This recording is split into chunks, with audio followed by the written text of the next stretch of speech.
R&B Money. We up. Thanks. Valentine. We are the authorities on all things R&B. Ladies and gentlemen, I'm Valentine, and this is the R&B Money Podcast. And today, get your notebooks out. We about to do some developing. You know, it's a lot of artists out here that they may be a little uncooked. Might need to go back into that oven. And I brought the perfect person today that's gonna get you right. You'll find out. The intro is gonna be shorter today. I'm gonna introduce you to somebody you have to know in this music business. The legend, the architect, Devyne Stevens. What's good, my brother? Oh, man, I'm excellent, man. Man, I'm glad Happy to have to be you here, man. Man, you know I've been chasing you down, bro. Oh, man, you definitely had an APB out on me. Listen, I'm not ashamed to say it.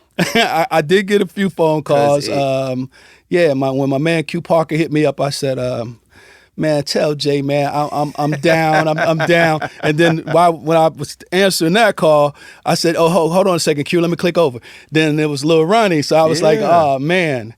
So, just shout out, man, to you, man, for Thank you, bro. Providing this platform, man, for people to receive information about the industry. And I know this is, it's a passion job, but Yes. at the end of the day, I just want to commend you and Tank for shedding light on R&B. That's the intention, man, is to have people like yourself on here, man, that that don't do a lot of interviews, but are very instrumental in this thing we call music and entertainment. I want to say music because and we're gonna get to that. Right. You do it all. You've done it all, man, and in our opinion, you need to be celebrated. Thank you so much. I appreciate that. So let's get into it, man. Let's start in Atlanta. Hold on. How much time we got, man? Come on, man.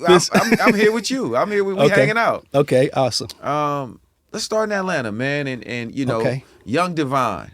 Wow. Young Devyne, man. Like, where did this thing all start for you, and who had the eye for the talent of Devyne Stevens? Who caught that first? I want to say, man, at the age of 5, WAOK. Okay. The radio station. I entered into a contest, and you enter a contest at 5? At 5 years old. Okay. All right. Yeah, and I was doing James Brown. Of course you were.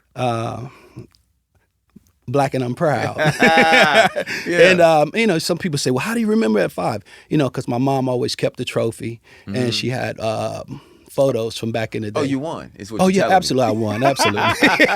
Yeah, my mom kept the trophy. Yeah. I'm sure she didn't get the second place trophy. I'm sure. Yeah, man. So it started then, being from Atlanta. I'm a Grady baby for those who don't know. That's like the premier hospital right in the heart of Atlanta. Okay. Grew up in projects, started out in Carver Homes. And from Carver Homes, we kind of bounced around. I'm kind of from all the projects. So I'm really like a project baby. So when your grandmama live in the projects, and then your dad leaves, your auntie, everybody. Yeah. So you get dropped off to all those places. So from Carver Home to Kimberly Court to Hollywood Court to High Point to Mechanicsville. So I'm from all those places. 'Cause you got homies everywhere. Homies everywhere. Yeah. So father lived in Capitol Homes. So that's really where it all started. So I was able to pull all these little different information, seeing creative things in all these places. And at the age of 5, growing up, performing in all these places. Okay. So I would put street performer first.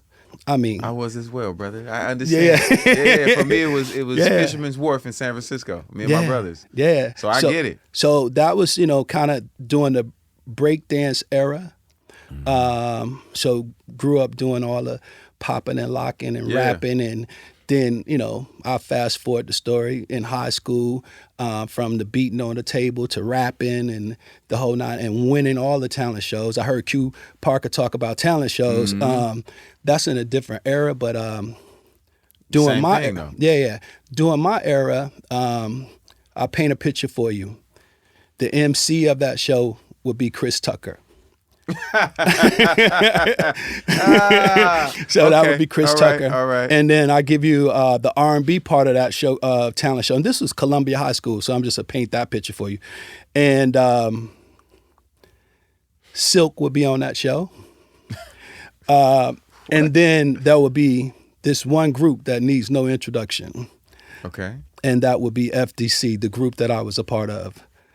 And the FDC stands for Fresh Dance Crew.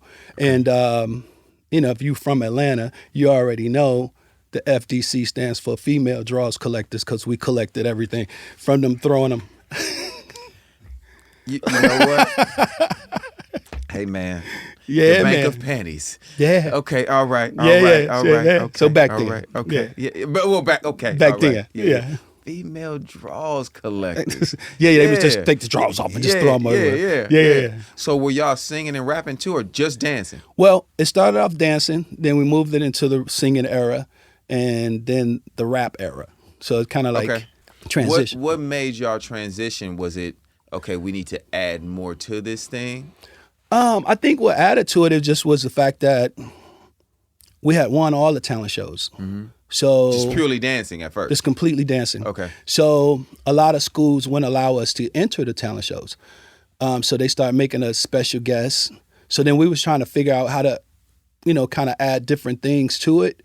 And so that kind of went on to lip syncing. So we started doing lip sync. That was really huge back in the day. And so when we started lip syncing, then that turned into the singing and the rapping. Yeah, and really developing it out. Right. Okay, so now you're in high school. You got all the draws. You collected all the draws. So let me tell you how my high school looked. I have to tell you what high school looked like for me. So in the talent show era. So I went to a high school where I met Dallas Austin. And this is right around 9th grade, 10th grade.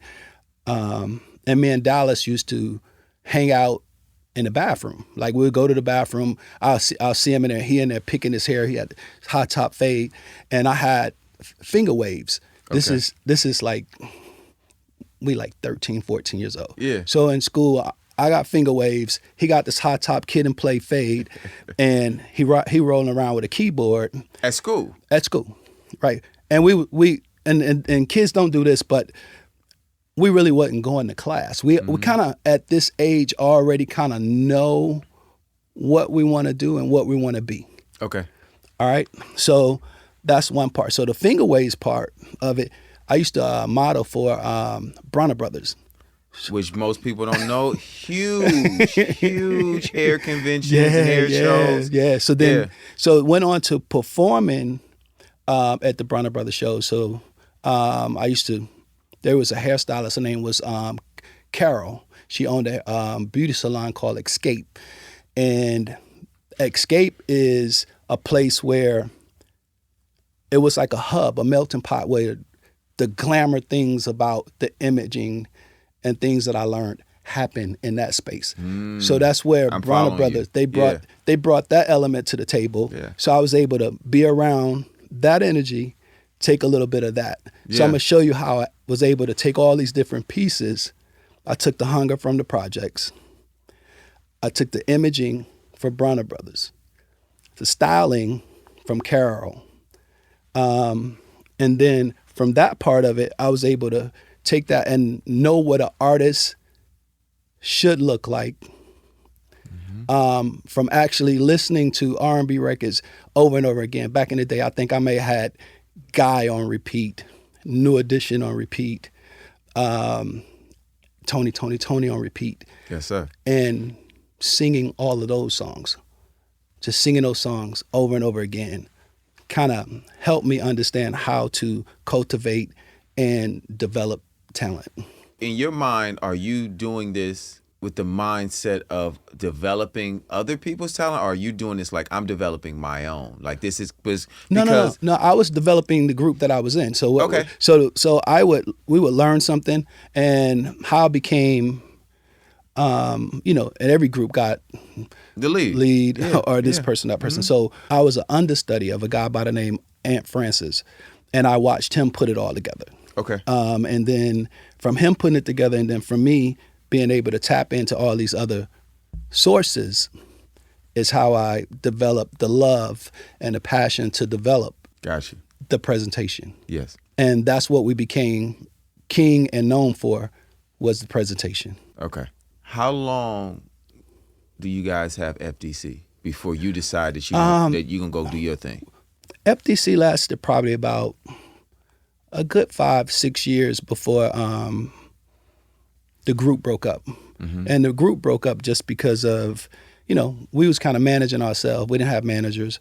And it was just so many women, man. It was just, so many girls back then. It was just unreal. So you saw the older guys start dating more, and it just start slowly pulling everybody apart. Yeah. And we used Their to have focus went toward that more Yeah, so. Yeah. They were growing up different. Yeah. Yeah, And couple of guys went off to college, and then other ones, they start having kids, and Right. and it just kind of separated. life from started them. happening. Yeah, life for real. Yeah. So for you though, you were, like you said, from 13 years old, you already had, or really 5, but Yeah, once, like you said, once you and Dallas was hanging out, you found a kindred spirit of somebody. You're like, oh, well, this guy's walking around with a keyboard every day. yeah. He's going to probably end up doing something in music and staying to this. Was it something for you once you got into high school, regardless of the group, where you just like, this is about to be what I do in my life? Nah, I didn't think. At one point in high school, I thought I was going to be a football player. So I played football. Yeah, I played football. I played basketball. So I thought maybe I had a shot. You know what I mean? At playing sports. So this became natural. The entertainment side was natural. So I didn't take it like if it was a challenge, because it just became natural. But every time I had an issue or something didn't go right in my life or things seemed uncertain, I will always run to this. So it became more of an escape. Yes. So I'm at peace when I'm developing. I'm at peace when I'm creating. And that's when the passion comes alive in my darkest moments. So the group breaks up, and now you're a solo artist. But you've been developing, like you said, you went from, all right, purely dance to now rapping, singing. And now do you go make a demo? Did I go make a demo? Yeah, as a solo artist? Yeah. As a solo artist, I made a demo. It was funny because actually Dallas Austin made the demo. Okay.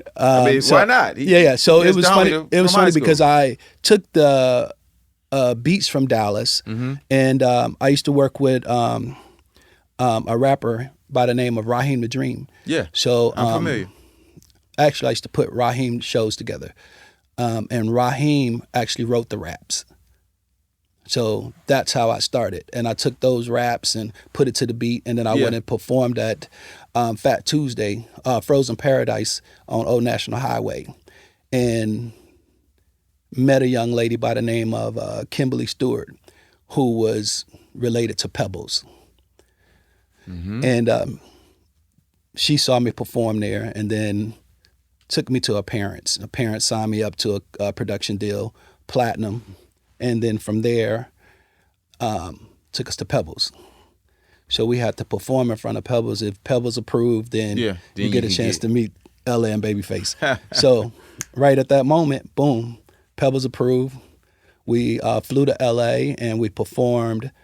And it was weird because when they came in, you got to think I'm listening to Babyface records all day. course, The all 10 of to us, 11 yeah. albums on repeat. And they walked in, didn't speak. They had on shades like this, right? And they sat down. Pebbles is talking. And press play. I mean, we went in. You're talking about hunger at a level where we felt like if we can impress these guys, our whole life will change, Yeah. right? So, needless to say, they signed us on the spot. And so that makes me the first artist signed to LaFace Records. Oh, wow. So, because I thought Damian Dane No. Dame and Dame, they was a part. I think Dia was doing background vocals. She was there before I got there, but I think they didn't sign them. They moved them to Atlanta. Okay. They from Los Angeles, so I think they came in. But the first thing on the ground in Atlanta was us. So you said us. So you weren't a solo artist. No. there. So it was Devyne featuring 90 Miles Per Hour. Ah, okay. So yeah, so it was me, and then I had a couple of other guys that danced for me. Okay. That was a part of the dance group prior. Right. Oh, that came from FDC? That came okay, from- okay. Got you. So what, were you rapping and singing? Well, Or just- yeah, it was both. It was kind Okay. of both because I give you a story about a couple of songs. So they had some songs that was almost demoed out. So I went in with Daryl Simmons to record. The legend himself. Yeah, the ultimate silent partner with Yeah. Daryl. So I went in with him, and I cut Baby, Baby, Baby, TLC song. And I cut this song, Come Something on, You bro. Want to Know, before TLC was even discovered. Yeah. Yeah, and even on the songs that Dallas, and then I went back in the studio with Dallas, and I had Boyz II Men singing on my All song. right, you gotta slow down, bro. You gotta, time out. Yeah, man. Devyne, time out. Yeah, man. You sing Baby, Baby, Baby before TLC. Before TLC. You're the first artist signed to LaFace. Yes. And now you got Boyz II Men just randomly singing on the song. Yeah, Dallas had put them on a song. This is before they came out. Dallas would make some songs, and then he would bring them to my house. Okay. So Are they signed at this point? Are they? Yeah, they're signed to Michael Bivins at this point. And but they didn't have any identity at this point. At this point, he was figuring out the music, and while he was figuring out the music, he would bring them to me for me to work on the development part. This is before or after you signed to LaFace? Right around All this is happening at the same time. This all happened in like 1990. So this whole time you're being an artist, Yes. you're still in your development bag. You're like, all right, Yeah. people know you for that. Well, Or your people know you for that. my people. So Dallas Okay. grew up watching me from high school to being at the skating rink and the talent Yeah. shows. So they know me from that. So even one part that I missed, like even with the hair, it was I went to school with in high school was T-Boz and Rico Wade. Man, And this is and who used to make the show tapes for the dance group I was in was Jermaine Jermaine Dupri. Dupri. I knew as soon as you did this, I Yeah, said, he about to say Jermaine, who was 11 Yeah. years old, probably. Yeah. And then the trade-off, we used to work kind of vibe with JD back then while he was on the Fresh Fest for Houdini. Yeah. So all y'all young Atlanta kids. And that's the nucleus of Yeah. the music scene. So that's why I feel like, and it's not about the flowers. It's more so about the understanding how things operate. Is when LA and Babyface tapped into me, they tapped into Atlanta. Atlanta, the source, Yeah. because I just gave it to him Yeah. on a silver platter. Well, you going to get flowers here, brother. No. You are to be celebrated because that's, man, amongst us as peers and comrades in this thing, we have to do that for each other, man. We have to celebrate each Bless other. you. Thank You know you. what I'm saying? And Thank you. what you've been a part of and what you've done is, man. And all those guys used to show up and watch me perform. Because, and it's so interesting because I think now a lot of times people are like, oh, you got to choose something very early. Right. Right. Even if you look at sports now, I look at it with my son. He didn't play any, he just wants to hoop. And I'm like, you can run track if you want to. Right. You can play football and Right. you can rap or sing. Right. But I think now people are so focused on just doing one thing instead of like, no, I'm multi-talented. I can do as many things as I want to. Because like you said, you're an artist, you're signed, but you're still lending your hand. Absolutely. And you're not being selfish with your talent and saying, no, I can't go give them some of the sauce. Well, you know what? I'll lend a bit of that confidence to Pebbles in LA because even in the midst of doing that, being an artist, they asked me, could I work with Pebbles on her presentation. Okay. So it was like not a problem. And then I got a chance to put Pebbles Arsenio Hall performance together, and then Pebbles actually let me rap on Arsenio Hall during her performance. So she was providing a platform for me the whole time. Yeah. And she got it. She was like Man, one of shout the out early to Pebbles, man. You know, Yeah. she's from the Bay too. So Oh, I got, so- you know, there's certain Yeah, type man. of love I got for Pebbles, man. So to me, she set Atlanta off. Yeah. By believing, in the younger talent. Because I think when I got there, I think L.A. and Babyface had brought in Jermaine Jackson, and a couple of other older guys that they More may have legacy acts. Yeah, that they was probably trying to, do business. Yeah, because with. when you got a new company too, you're trying to figure out how to connect names to it. Correct. It's tougher Right. to say, I'm just going to kick this off with new artists and just Right. find new talent. Everybody wants to do that, but that's really expensive too. Well, Pebbles have the talent for that. Mm-hmm. So she was able to touch down on the ground and I always call her Suzanne DePache. Like if, For sure. She For was sure. that, for the to- Atlanta scene. Absolutely. Yeah. No, it's so many people that I've spoken to. Obviously, we in Atlanta now, but just within our episodes that are just Yeah. like Pebbles. Absolutely. You have to. Because she jumped this off.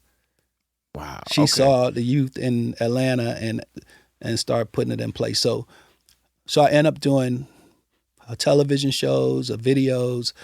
So that gave me the confidence to say, okay, well, I can do other artists too. Yeah. So that's when they start saying, well, let him do this, bring him this, bring him that. So Oh wow, you're So- supposed to be making your own album though. yeah, but here's one of the early artists that I developed that a lot of people don't know that he was even an artist.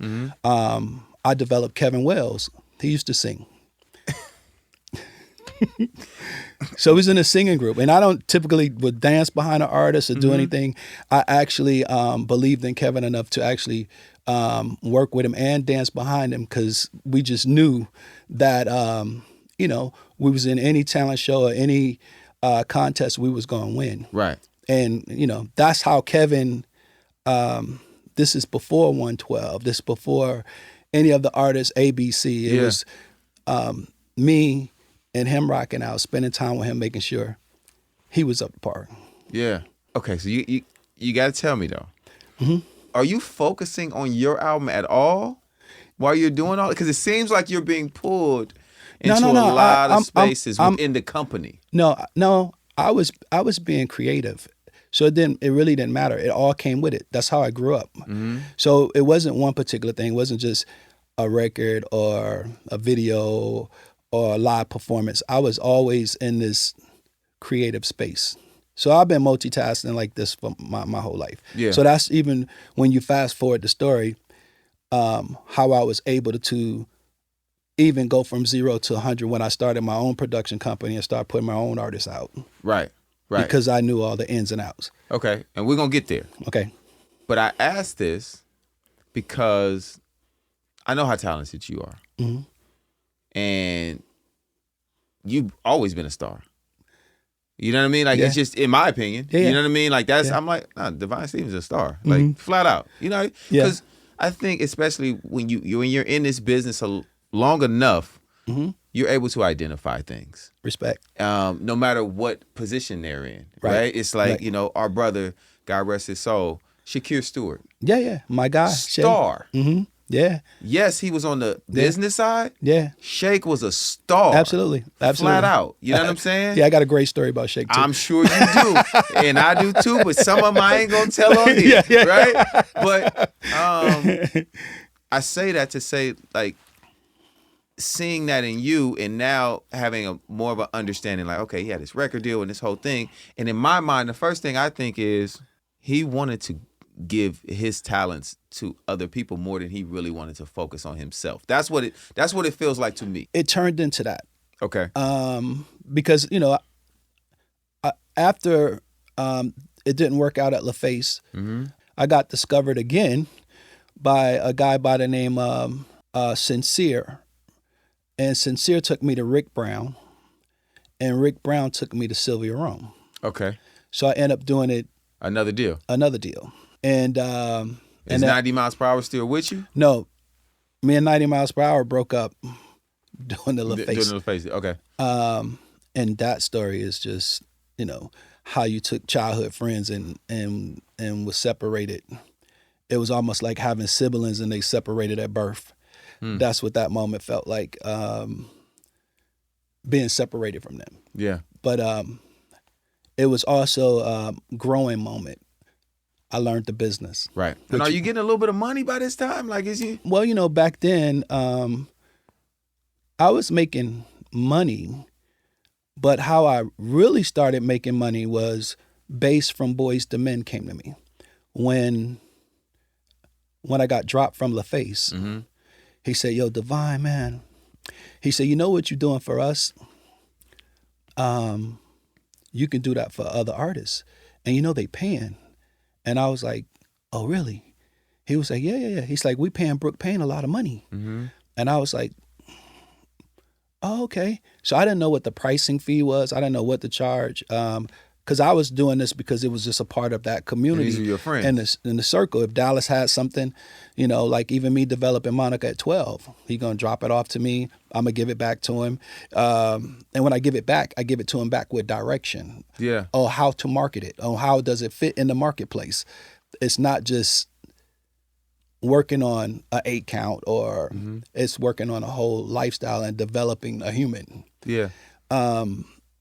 So same case in point with JD. JD have something, he'll send me Escape, send me Jagged Edge, send me the things that he had. Rico Wade, same thing, send me OutKast, send me so we just went. So for you, it also didn't matter what genre of music. No. You were just, it was purely about artists. It was not like, okay, yeah, you got an R&B group or you got an R&B singer. No. It's like when you first start playing ball, you didn't really realize how much money you can make playing ball. You just doing it because you got a passion for it. Right. And then we all in the sandbox together and we want to see each other win. So it was more like, yeah, I got you. Send it me, I got it. I'm going to knock it out, send it back to you. So even Tricky, when I directed Sam Salter's video, I did Soleil. It's just a melting pot of young talent, and I was the go-to for the artist development. So you mentioned Boys to Men. So you were working with Boys to Men super early then. Yeah. Very when Wanye's father didn't even want him to be in the group, told me he needed to go to school. Oh shit. Yeah. And I used to have to do one-on-one sessions with Wanye because he can only come on certain days. Because he was the youngest one. He was the youngest one of the group. Yeah. Man. And then around this time, even in I got the call from Michael Bivins, and when they put me on the phone with him, I think Vita Sparks was with them at the time. Yeah. And put me on the phone and said, Mike, want to holler at you. So even at that moment, he was uncertain about what he wanted to look like because it was more like, should they be like commission? Should they be like just a quartet of four guys standing there singing? Yeah. What can you do with this? And when I gave it back to him, 30 years later, I just saw Motown Philly the same way it was when I did it in my garage. Wait, you did the choreography for Motown Philly? Yes. Man. I did everything on the first album. And then after that point, then it went over to Brooke. And Brooke took over from there. But the thing about even Brooke, and big shout out to Brooke, because Brooke came back my OG. later. Brooke came back later and introduced me to a lady named Mary Jo Moore that worked at Motown. And then they gave me the whole roster. I had everything at Motown. You were developing all the artists there at the time. Everything at the time that was on the roster. And then she left there and came to Atlanta and had and took on a job at Caper Records with Joe Katz and Don Perry. And that venture was through RCA. And then I started working on everything that she had there. That was Black Girls. That was the Chronic, Lil Zane, a couple of other artists that was signed. So I had that whole roster. I had probably about 5-6 rooms going at one time. So let's go back. Say Daryl Simmons.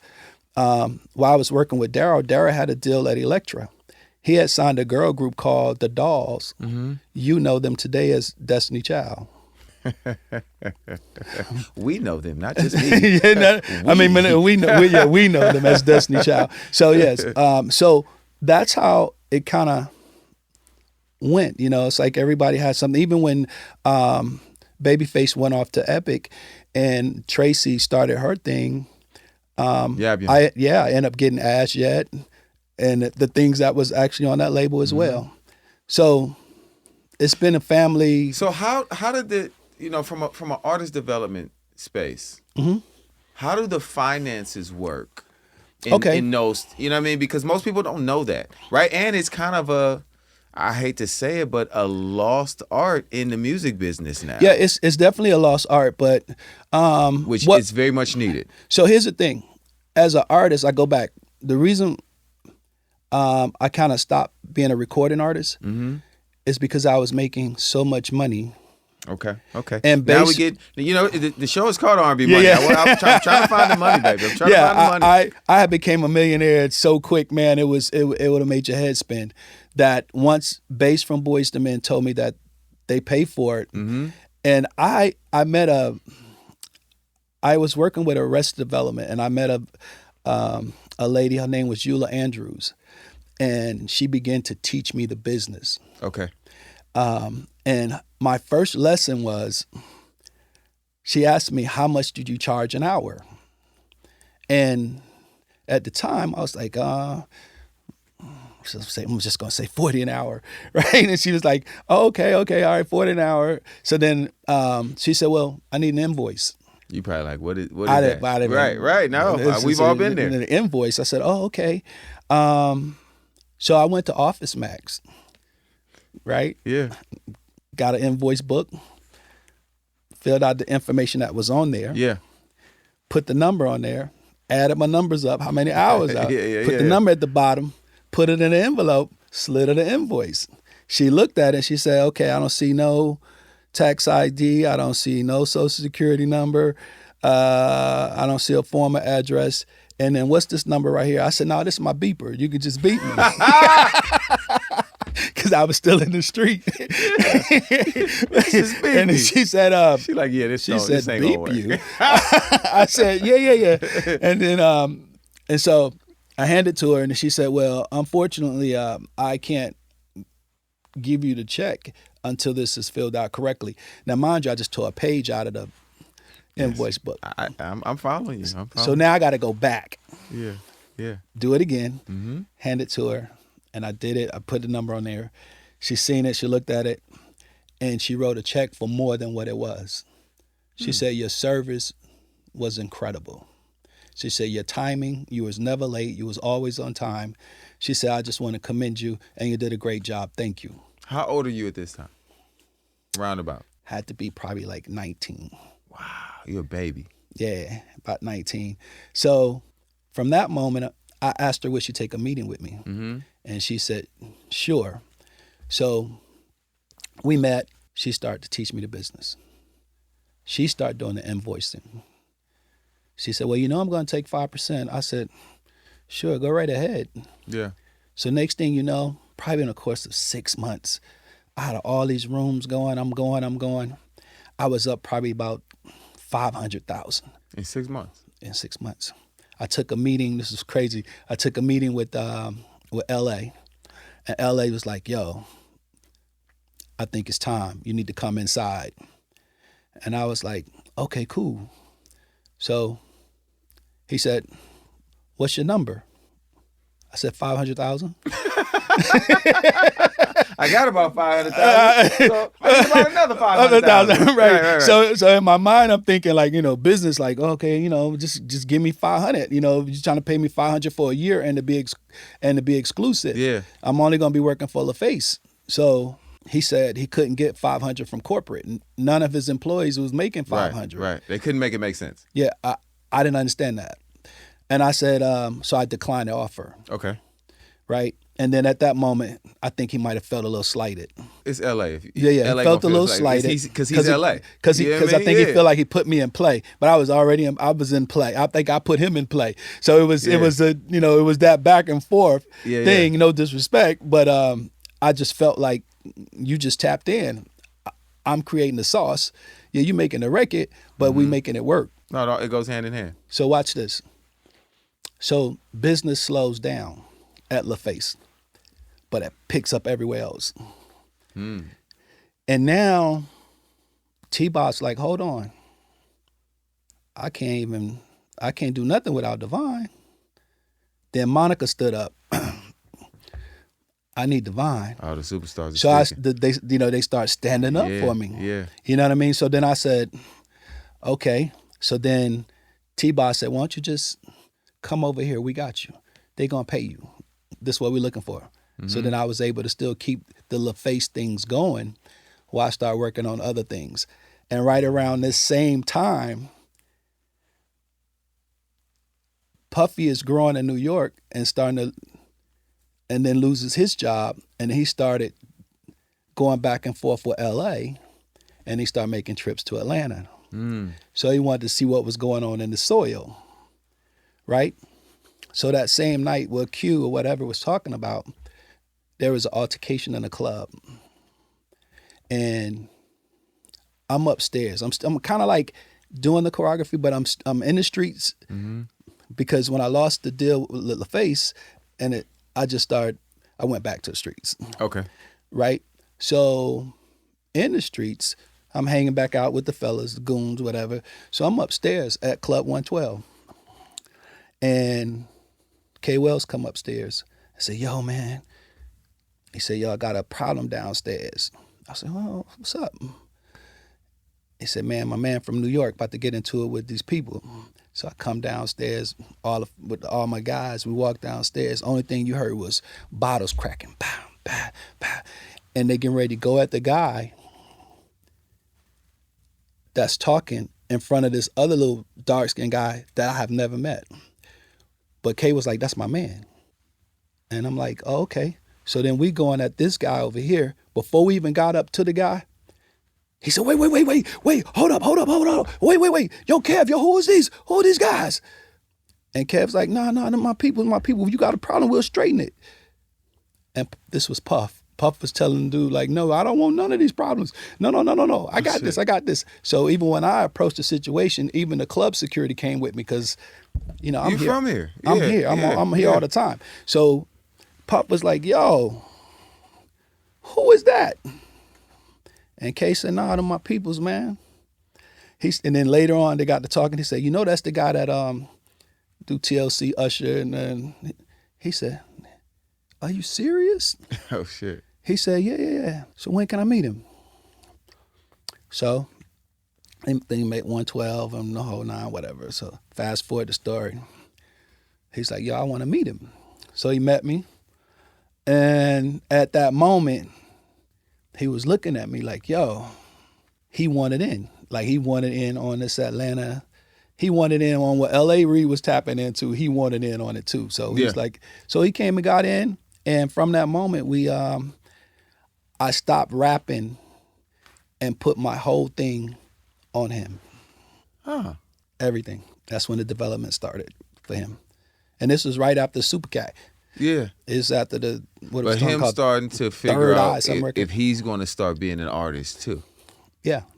Got you. And he started being an artist. When he started, right at that moment, right at the third eye, when he got the confidence after he rapped on that song, we went into the next one. Biggie was still here. Craig Mack was still here. But you guys are developing and leading to him becoming an artist as well. And I just kind of met the same energy and the type of zone I was on.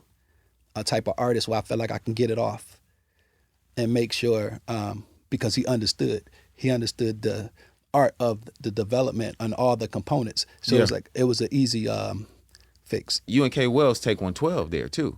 Yeah, so K takes 12 there, and then I end up doing the Only You videos. I started doing all the videos. Okay. And then from there, even Biggie, that turned into him. I'm even there to vibe night when Biggie dies. Are you fully? I'm there the whole time. Part of the team. I'm there. I'm working on him. I'm developing him the whole time. Oh, you were working on Biggie's project too. Working on that and working on Puff. Man, when you think you know some shit, because I definitely didn't know that. Yeah. Like I had known that you would work with Puff. I knew that you were, developing artists with him and working with his label, but never like, okay, because you don't think, right? That somebody's doing the rappers and or especially an artist like Biggie. You're just like, okay, He should be a rapper. You see And, Hypnotized, you see all the things. Biggie was flashy.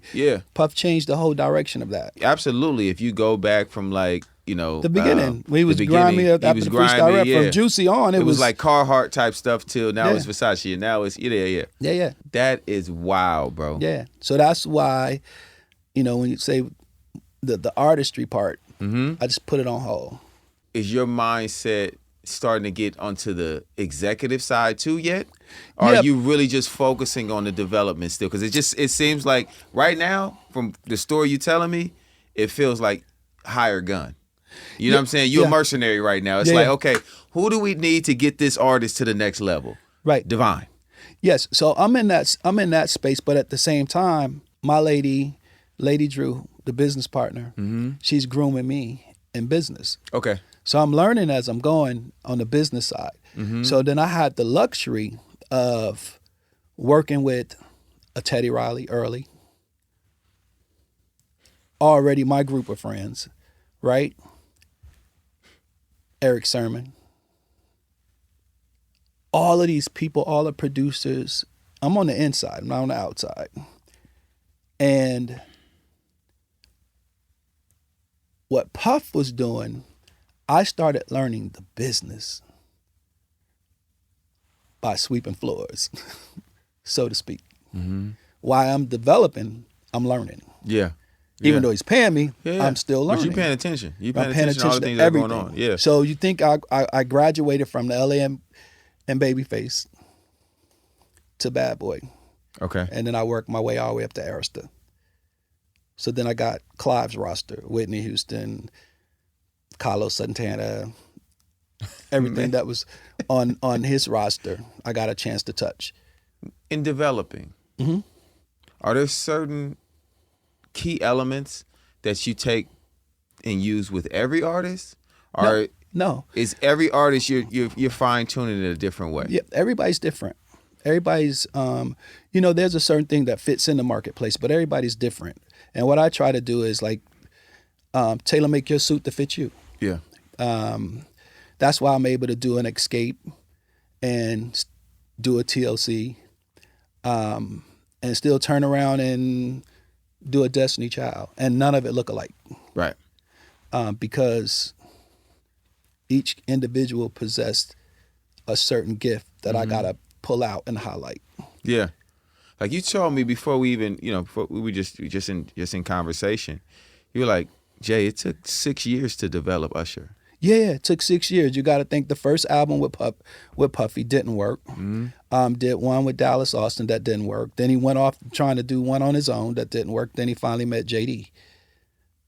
So in the course of that time, there's money's being spent, things are happening. And you're working with him the entire time? I'm working with him when it was money, when there's no money. He was around me. I'm giving him money to go to the movies with him and his girlfriend because I got 10 sessions going on. Right. And he was used to feel slighted. He used to be like, yo, man, you're not, like a big brother type thing. Like I'm spending time with him. I don't have time for him.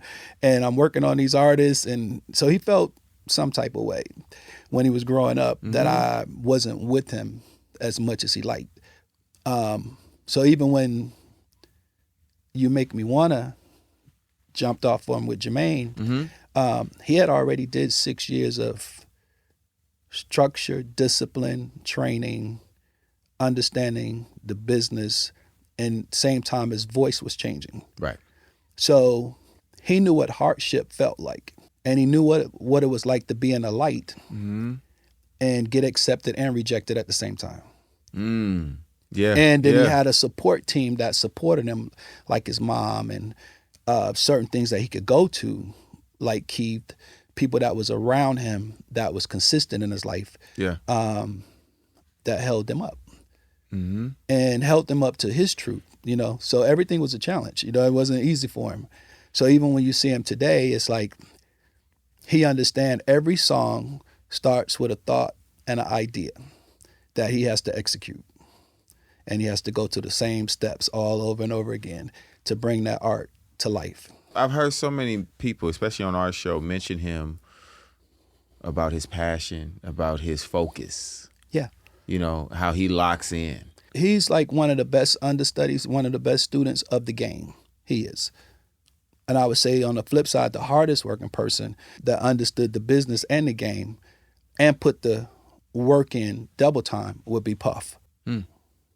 And do you feel like, okay, so when you see an artist, would you rather have the most talented or the hardest working? Hardest working. The hardest working. Yeah, talent's dime a dozen. I mean, you can be American Idol, top vocalist, critically acclaimed, Yeah. and still can't sell records. Right. I've seen it. You can be number one on The Voice. You can be number one on American Idol, and you can skip the artist development and the A&R process, and you'll go absolutely nowhere. You'll just be famous. You know, my dad always used to say, "Practice makes perfect." Right? Michael Jackson, Joe Jackson. It's a certain mindset of it. Do you think there is like a minimum that these artists should be doing? Like, if you're a new artist and you're talking to a new artist, or two new artists talking to you, what would you tell them as far as what it takes to perfect their craft? Like what is the minimum in your mind that like you got to practice this much every week, or this? What would be your advice to them? Well, it's not even Try to give them some free game. It's not even a matter of hours. Mm-hmm. It is a thing of where it becomes a lifestyle, because it's nothing you can put on and take off. Yeah. It's something you have to wear all the time. And if you consistent with the work, then it becomes natural to you. Right. And it becomes natural to you, then when other people see it, it seems like it's obtainable. Yeah. So that's when you connect. It's like Steph Curry. You know, like how can you come in and change the NBA without having a regimen? Right. Right? And then putting in the work. See, what he did was outworked everybody. And people say, well, there's a secret. Well, how did he get to this level of success? He outworked you. Mm-hmm. So he don't have the talent. It don't matter if he had the talent. He just outworked you. So he can exploit your talent. He can go right here. You can create a record, create a beat. You're going to sit on that record. You're going to listen to that record 100 times. The beauty that he had, you can have the whole hit man. Everybody here making records. All these companies offering them production deals. Everybody got side deals and everything. The only thing y'all don't have is the hustle that he has. He going to take that record and it's on Hot 97 the next day. Right. While you're still listening to it. He's put it in motion. He don't took that record and played it for 20 other people while you still sleep. He put it in motion. Right. And that's what the game needs and missing. The hustle. The very thing that, you know, they want to take away from our culture is the black exec. Yeah. The lifestyle. The lifestyle. The culture. Mm-hmm. So I heard an interview when LA was talking about there's no more us in the buildings. Yeah. Well, a lot of us didn't start in a building. So we just got to get back to the art and the discipline of what it takes to take over the building. To take over the building. We are the building. Yeah. I didn't operate from a building. I didn't take a job. I became a multi-millionaire without a job in a building. Yeah. Just through the hustle and the creator. Yeah. And that's it. Wow. No, it's amazing, and the way you broke it down is perfect in my eyes of giving somebody the playbook of like do the work, get to it. Oh, it's no quick way, and it's no cheat code. People think that well, she cheated because she sampled, or this person cheated. No, they still put in the work. Right. Doesn't matter. Right. They went to work, and if they still here today, they understood that takes a certain kind of work ethic to stay in this game. And right now, the problem I have with the new kids today, I mean, true talent will always rises, but at the same time, quick fame. Mm-hmm. I've seen that happen in this business where you acquire all these things from quick fame. and crash and burn. That's why so many suicides, so much mental, a lot of mental health, because people are watching other people's successes, not really putting in the work. And they're actually, you can get a spike off social media, and you can think that that's where you should be. That's you'll see, like, let me give you an example of something. So you'll see an artist go, they like this post. I know where you're going. Right? Yeah. But you don't know why they like that post. Okay, well, you just made an ass of yourself. They love it. On this side over here, you grinding, and you didn't make an ass of yourself, and you got the talent, but you're not getting many likes. It's taking longer. Right. So you thinking this not working. I got to make an ass of myself. I got to make an ass out of myself. So then you turn around, make an ass out of yourself, and they like it. And then I turn around and go, well, how do you feel being an ass? And then you'll look at me like, what are you talking about? No, they like this post. Let me do more of these. And I go, and this is no disrespect, I seen one of the artists do one of the biggest songs, and it came out, and when as soon as it hit, I said, oh, that's the wrong song for him. And that was the Thong Song for Cisco. Incredibly talented artist. Yeah, very. And I said, that's off-brand. Yeah.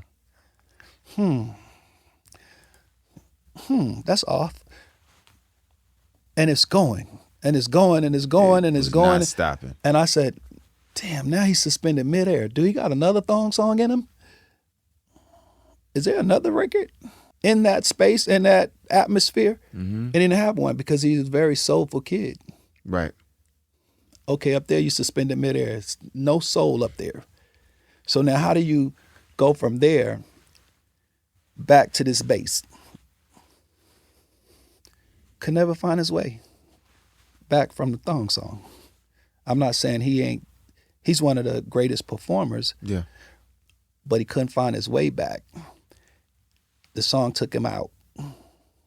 And for me, I would have said, that's a great song, but it don't fit you.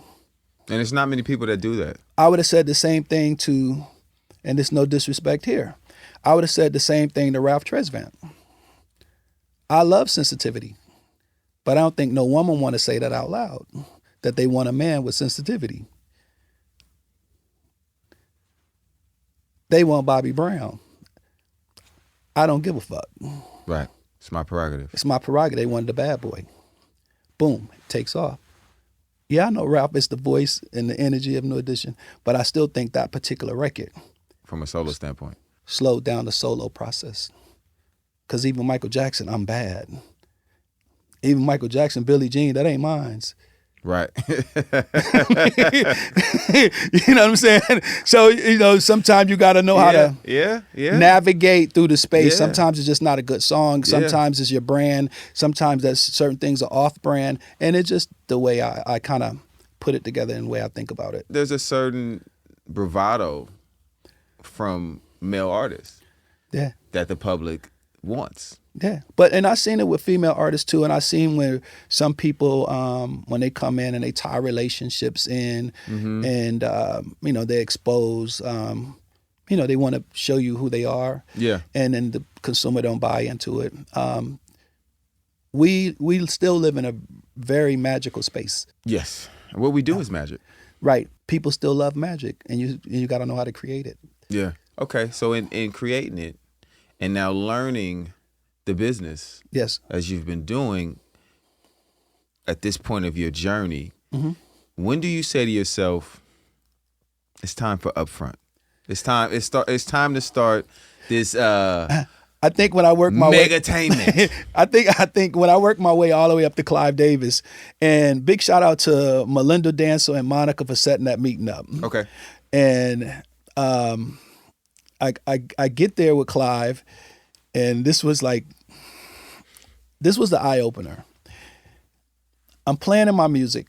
Now, I made my music in my basement. Okay. A studio in my basement. this is my upfront moment. But this is also Atlanta, so I'm sure that basement is expensive, and it's yeah. You saying basement? I'm in a $1 million. I'm in $1 million crib in Fourth Ward. So I'm staying in the enclaves, and it's like it's fly. It's in the middle of it's in the middle of the hood. This ain't the regular basement. Yeah, I'm on Boulevard and in the middle of the hood with $1 million house, and I'm making music, right? So I take this music and I play it for Clive, and in this batch of music, it's very artists, and Clive listened, and then he turned around and asked me, and then he wanted to play me some music, and then he started playing me all the music that he had. And I'm listening, and the quality of it. This was made at the Hit Factory. Yeah. So sonically, he just outbeat me in the meeting. Right. And I'm sitting there like, wow, this is incredible. And at this moment, I'm thinking he's about to give me a production deal. Right?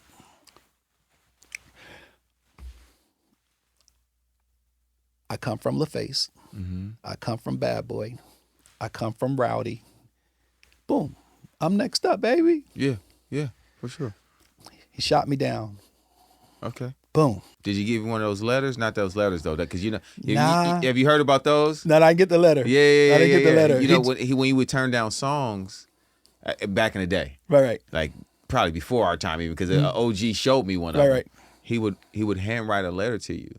No, I didn't get that. About not wanting to I didn't even get buy that. your song. Yeah, I didn't even get deal. that. I didn't get that. Right. What he said was, he asked me, do I mind helping him with his talent? Okay. So then I end up picking up work. But as a production company, no. He said I didn't have anything better than what he was playing. So I said, okay, great. All right, cool. So boom. Are you discouraged? Oh, I'm in pieces. I'm shattered. Okay. So it's like a Spike Lee movie for me. I'm moving like this now, in the streets of New York. Yeah. The buildings are moving on up. The treadmill. Yeah, I'm floating. So I'm like, man, how do I go back home and tell all the artists that's in the basement? We don't got a deal. Now in the basement, is Akon in the basement? Shit. Is Future in the basement? I have countless of artists that's dependent on me. Yeah. And producers and writers to go back and say it didn't work. Yeah. And I never really said it didn't work. I said, guys, let's switch this up. Give me this, give me this, give me this. Because now I've been in all these rooms. I know what it is. Yeah. Right? So I went and tuned it, fine-tuned it. I went and fixed it. Never discouraging the artist. I just start asking for different things. And over a course of time, I start getting it. And then I realized I was ready to play. So then I went to other companies and I got rejected. Probably, I went to a lot of record execs, man. And everybody's turning your deal down. Everybody's Nobody wants to give you a production label deal, anything of the sort. Nah. But they're still hiring you. Yeah, they still hire me to do their talent, but they're not giving me a production deal. Okay. So are you questioning, like in full transparency, are you questioning like, maybe I don't thinking I don't know about what I got. No, not that I didn't have it. I felt like outside of timing, they didn't get it. Okay. I wasn't really discouraged. I felt like if it was easy and if what I was doing was common, everybody would be doing it. Correct. I felt like it was different. And at the time when I came through with the music, even shopping Akon, it wasn't your norm. People didn't understand what it was. If I showed you a photo of what he looked like and then I played the music, you didn't understand the tone, didn't understand the look. I say he's African. That wasn't even a thing. You know what I mean? This like the first African American to break in the U.S. So I'm doing something totally left from what they're accustomed to doing. And I felt like it was unique. But one thing about it, I said to myself, once this pop, it's going to go. It's going to go all the way. It's going to be international. And that kept me going more so than the no's. Yeah. It was more so my belief. And then plus I have done so many artists that I kind of had the hot head in terms of, oh, what I'm doing going to work. You just don't get it. Give me a second. I'll be back. So then I went on my own, pressing up CDs. Oh, you take the independent I mean, route. records. Yeah, I did the whole independent. I mean, bought a conversion van, I've been there. Yeah. wrapped the van. Yep. Yeah. Street teams up and down the highway, taking Akon music to different places. It was funny story because I was actually doing Mary's tour, and I used to go to the after parties, and I would have them play Akon's music at the after party. At Mary's after parties. At Mary after party. Yeah, I go yeah, straight to the yeah, DJ yeah. and say, hey man, can you Why not? play this? Yeah. So even at all the clubs or everywhere I went, if I was working on another artist, I would ask You're them utilizing your network. right to play the music. While I'm doing that, I got kind of frustrated why people ain't really get it. Right? I was kind of like, man, this is crazy. So I called a friend up. I called Bernard Alexander. Ah, yeah. Yeah, my guy. I called Bernard. I said, yo, Bernard, check this out. I need you to come to the house. So Bernard came to the house. Man, Bernard, before we even got all the way into it, we went to church. So me and Bernard went to church with my mom and spent the night. And then I played him what I had. I played him Akon's music. And then I played him this song called Lonely. Mm-hmm. And he said, stop right there. He said, give me that. Give it to me. And he said, give me a few days. I'm gonna come back. I got you. He said, if we can get to this song right here, it's out of here. And in my mind, I was like, all right, bet. If you got something, let me know. But in the midst of that, let me go back because I did get a production deal. I missed this one piece that I cannot miss. Okay. I had one guy to believe in me early on before the records even popped, before I even did that. And it was Hiram Hicks. Shout out to Hiram. So I was working on Kelly Price, Drew Hill, Mona Lisa, some other things that he had signed. And he was at Island Def Jam. And he gave me a 3-act situation. But he gave it to me right on the end of where they was making a shift.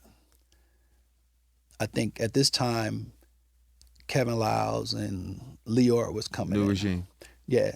So at that moment, he stepped down.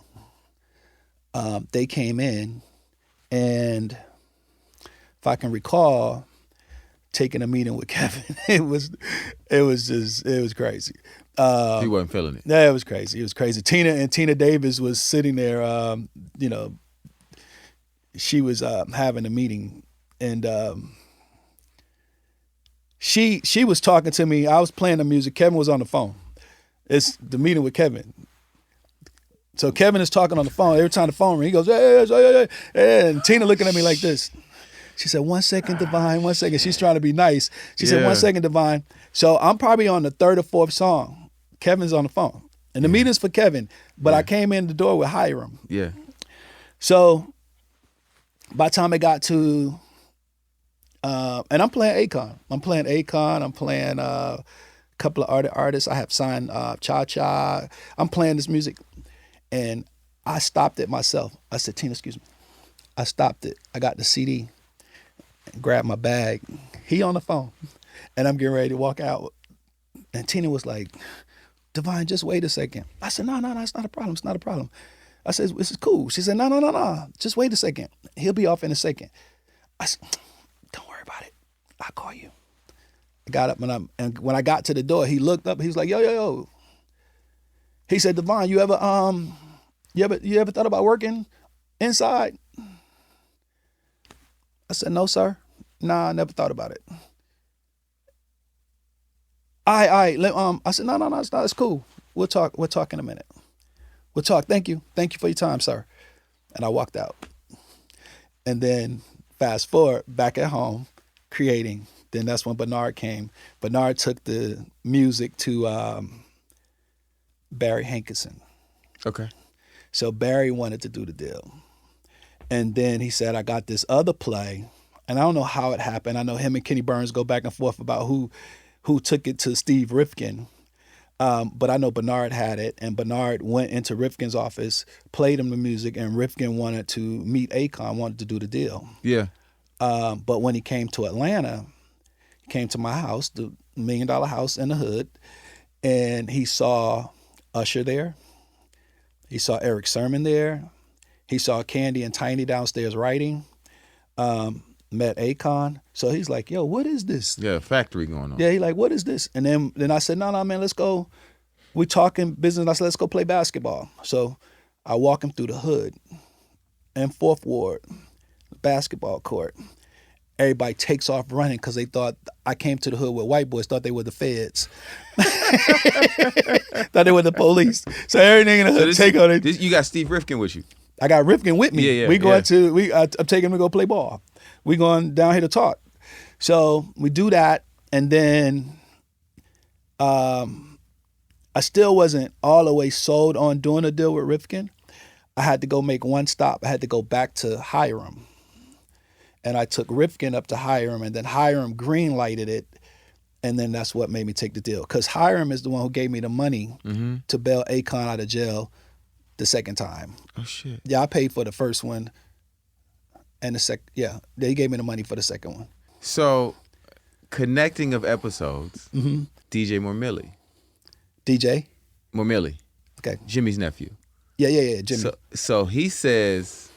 He had Polo, he got... Yeah, and Polo wanted to do the deal also. So I with Con. I discovered Polo when he was 16. Polo been around me since then. So... Because I guess Rich Akon Boy. was singing hooks. So how we even was working, there was Billy. I'm forgetting Billy's last name, and he'll kill me for this. I gave Billy a CD with nothing but hooks on it with Akon, because we was trying to figure out how to get these songs out. And then we was like, if we give it to some rappers or give it to certain people that just throw their verse on it and give it back or put it out.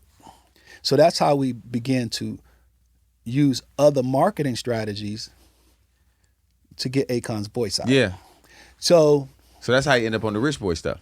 right. But in that group of people, is Polo still producing? Yes. Right. So Polo had the CD and was shopping it too, Right. and wasn't getting a bite. So he didn't come back to me with anything. So I was like, okay, boom. The only person came back was It was Bernard. Rifkin. Oh, it was Bernard because he brought Rifkin. He brought Rifkin. Was it immediate for Rifkin? Was he like, I get it? Yeah, I mean, he came down right away. You know, Bernard called and he was like, yeah. And how long had you been working with Con before this? Oh, man, it was probably about 10 years prior to that. He waited 10 years. Yeah, I moved him in my home. And he kept going to jail. Yeah, it sounds I mean, like. so what happened is we kept going to jail when he wasn't in my home. Okay. Right? So what made me move in my home, I think I was at a Tribe Called Quest concert, and I came outside, and my security was like, Akon want to holler at you. Now, the whole time I'm thinking he's still in jail, because the third time I left him in there. I didn't even go back. Mother, everybody pissed off. I just was like, he gonna have to sit that out. Yeah. Right? So I'm walking outside the concert, and security said, the kid wants to say, Akon want to holler at you. I'm like, yo, where's Akon? He says, across the street. I look across the street. He's like, yo, D. And I'm like, yeah, come on. So he walks over. He's like, yo, man, I just want to tell you, man, I'm sorry, man. I apologize. You know, he apologized and everything. I was like, yeah, it's all good, man. I said, I tell you what, man, you got my number, right? Just call me. Because you got to think how I met him through Lil Zane. So I didn't discover him. Wait, you met Akon through Lil Zane? Through Lil Zane. Lil Zane brought him to me. Okay. So at my rehearsal, Shout out to Zane, that's the homie. at too. my studio rehearsal hall, in order for me to even hear him, they got crafty and rented the space out so I can hear him. Yeah. And for a minute, I was just walking past the rooms. I never went in the room, and what he saw was Pink coming out of the studio. He seen all these artists coming, so he was like, I want to be in there. So Zane was like, yo, you got to just meet my man. So he brought him. I heard it. And the only thing I thought about when I first heard it, when I heard the tone, the pitch of his voice, I said, that's it. That's it right there. Yeah. That's it. And then, but I still didn't budge on it.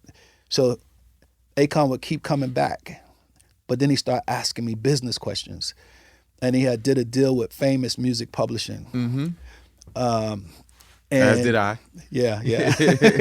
So he did a deal, and he asked me about the deal, and I was like, yeah. So he told me how much money it was.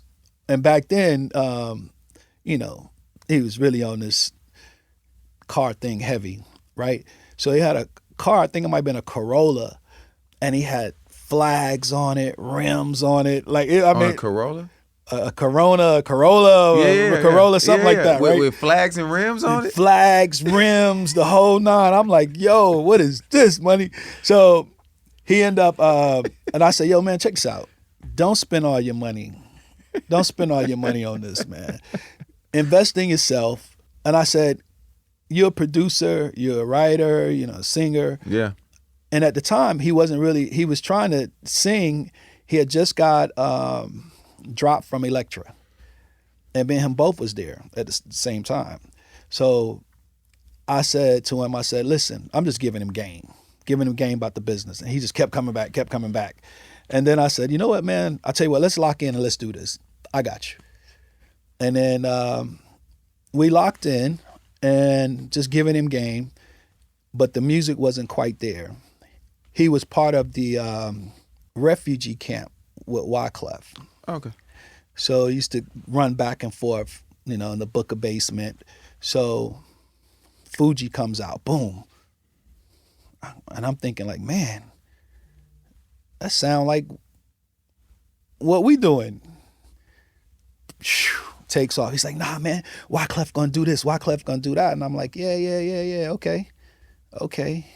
It never happened. You know what I'm saying? So one day we're at the Source Awards, we're sitting there, he's like, man, Wyclef gonna pull me up on stage, watch this.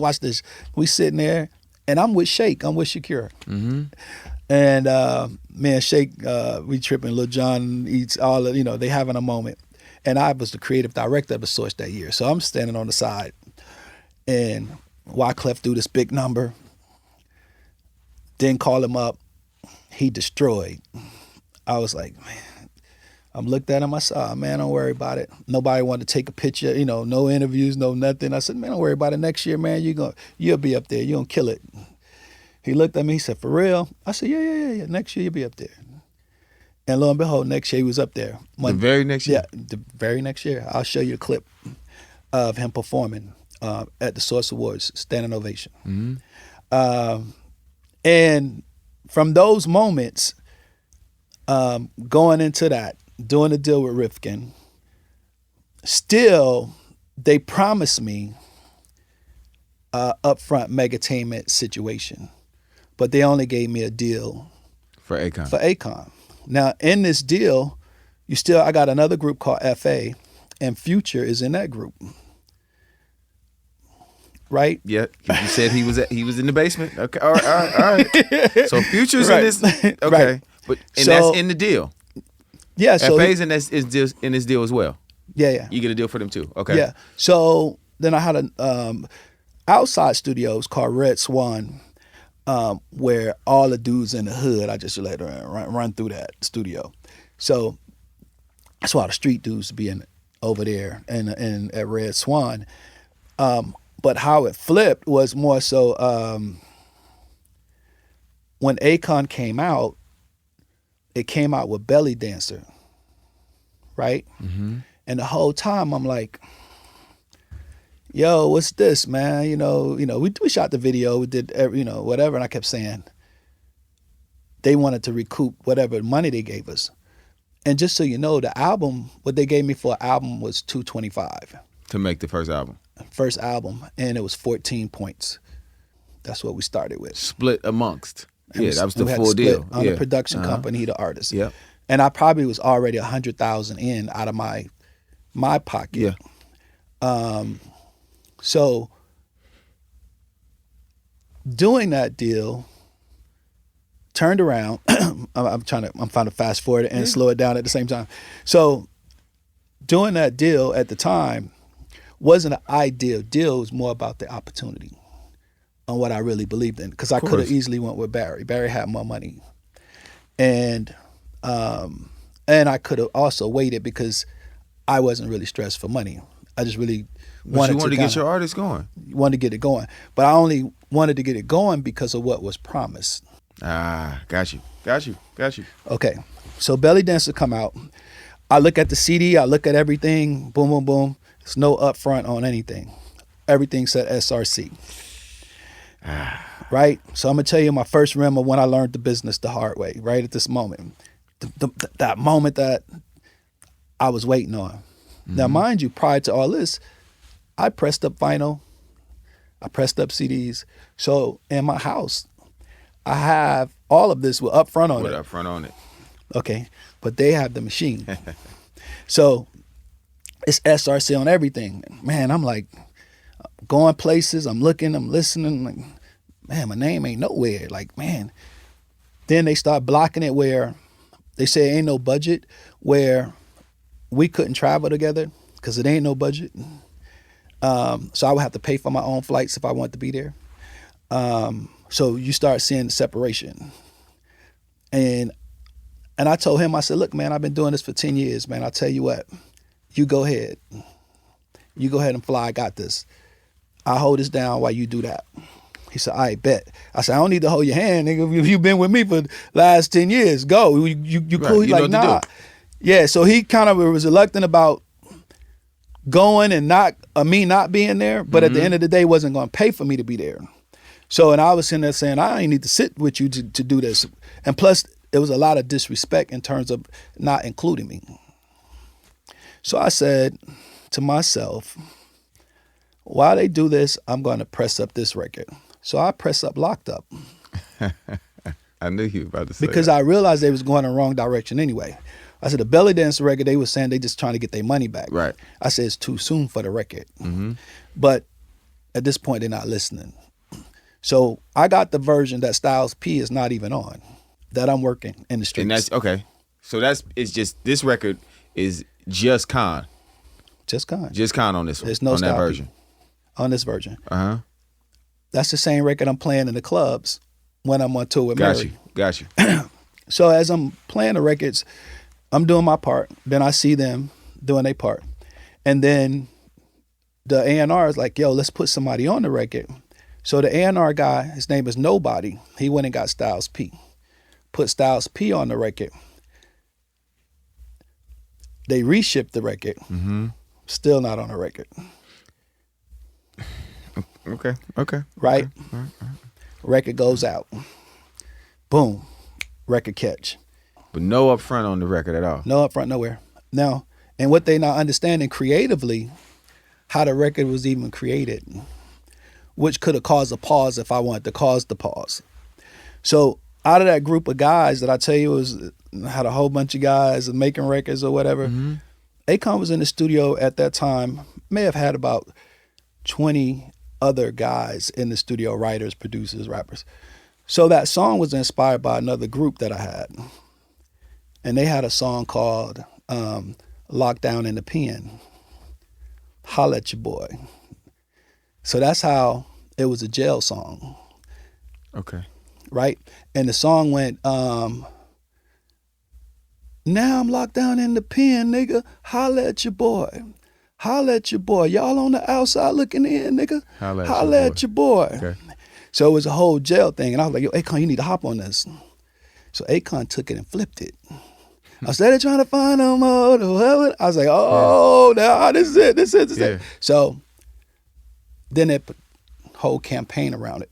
So technically, while they making that move, doing that, I already know what the record's inspired by. I could have stopped the record. Could have stopped your whole motion. These kids could have even sued if they wanted to. Because we just took their idea. You got it? Mm-hmm. But because they with me, and they believing that I got this upfront situation, that they next. Right. Lo and behold, whole time, Bernard's still in my ear. He said, if you can just get to that Lonely record, you'll be fine. Because that's what he's been telling you from the beginning. You gotta get to Lonely. You gotta get to Lonely. That's what he said, just get to Lonely. So they put out Ghetto. Did okay. Meanwhile, while they doing that CD is circulating with Akon hooks on them. So, and in the batch of that CD is I Wanna Love You. The Rich Boy, like it's a whole lot of hooks flying, right? So Lonely comes. I pop back on the scene. Finally. Fourth single, in a sense. Yeah, I'm in the video the whole night. Like I pop back up like, yeah. I pay for everything, get there, whatever. But his was gonna blow you away. So while that's happening, and the Lonely record is coming, I'm telling Akon, like, yo, man, how these people just gonna disrespect the situation? They already knew what it was. Da, da, da. He was like, yeah, man, but don't worry about it. When you get the Lonely, I tell you what, because we had this plan. When you get the Lonely, you just come in, man. I was like, I bet. Now he told me I can come in. Bernard's telling me just wait till this record. Mm-hmm. And then I really discovered, I called the attorney and I said, look, man, they keep leaving me out of everything. I'm not on this, I'm not on that. Why is it a problem? And then I realized that the attorney was Rifkin's attorney. Their attorney. I said, it's Kenny Marsalis. Oh shit. Kenny was like, yo, Rifkin, why don't you fix whatever. Okay, boom. Deluxe, whatever came. Yeah. They put it on there, but they put it in a little silver font where you could barely see it. But it's on there. Oh yeah, we fixed it. So now I'm realizing I got the same attorney. So in terms of my renegotiation and negotiation, I had to make a switch. Mm-hmm. But Kenny set me up, right? I left from there, still waiting on this Lonely thing. Lonely came. Pow. I need to go in and have a talk. I took a meeting with Mel Lewinter. Mm-hmm. It's Mel Lewinter and Doug Morris running point at Universal. Mel Lewinter didn't even know I exist. He didn't even know Akon was signed to a production company. Right. He thought it was direct. Yeah, I mean, it's too low on the totem pole. For sure. And it wasn't introduced properly. So it was all Rifkin. So I said, cool, I can meet you. Meanwhile, they done promised Akon everything. Like, get your own studio, we're gonna set you up. Like everything that I had, Akon wanted it. All the artists, the studio, the setup. So this is how he was groomed. So he want what he saw. Yeah. If you got them, we get them J's, he want them J's. It's like he want what he saw. So I wasn't mad at that. They offered him that. So then he came to me and asked me, could I co-sign for him to do this? I said, yeah, once they give me what they promised. And then I realized another business part of it, that Akon couldn't sign that agreement without my signature. Because technically he was signed because he was signed to a production company and it said exclusive. Mm-hmm. So, boom. He's asking me to sign this. Mm-hmm. I said, man, I'm not signing that. I'm not signing that. They got to figure this out, man. They got to make this right. He's screaming, man. Da, da, da, da, da. So now we start to see the divide and conquer happen. Right? He's screaming top of his lungs. Then I go back, have a conversation with my godfather, and I said, look, man, this is what's going on. He said, okay, well, let's have a meeting, and this is what we're going to do. So that's when I shift gears.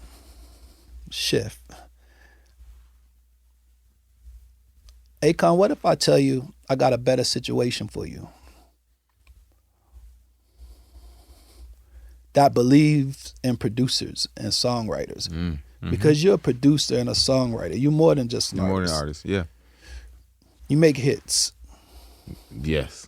He says, oh, D, man, I mean, whatever you think. I said, you did tell me I can come in. So since you're telling me to come in, this is the move I got. How about if I just take you across the street? I don't think Doug will be mad. we're just going, Because it's all under the same we're going umbrella. to switch wardens. He says, okay, take you to Jimmy Iovine. Yeah. He looked at me and says, no way. You don't know Jimmy. You can't get to Jimmy. I said, you cool? I'll make the play. He said, yeah. Run the play. I said, not only that, let's look at Universal roster.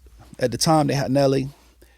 Lil Wayne was bubbling a little bit, trying to figure out what the next move. Hot Boys broke up. You know, they was trying to figure out what was next. Wasn't nothing really major at Universal at the time. Mm-hmm. So Akon had leverage. So I move it to Interscope. And Jimmy welcomed him with open arms. At the same time, they ushering in Tubby. So Tubby became the A&R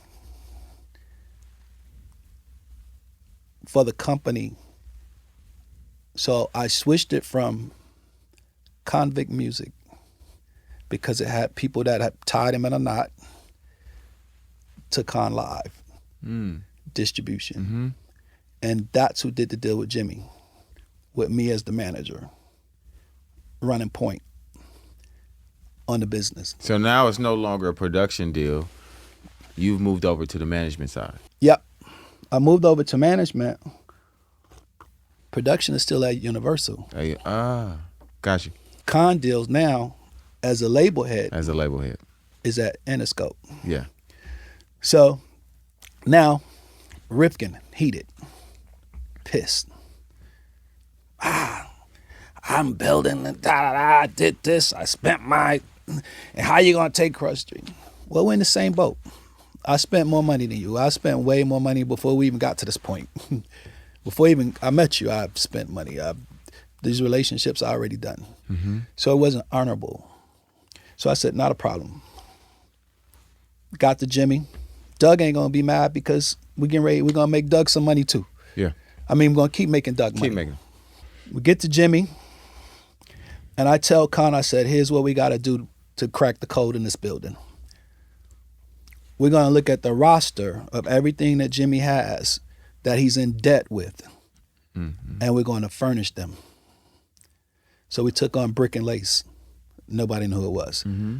They had put Ron Fair in place. Yeah.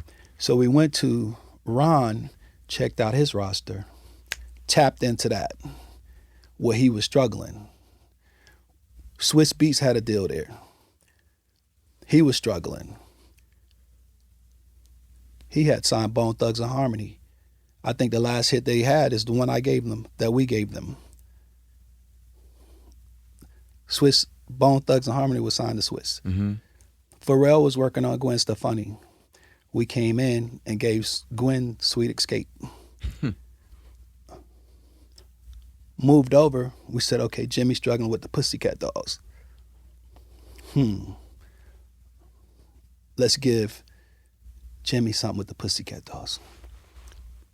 But before that, we got to make our rounds because I'm still working on Akon's album, right?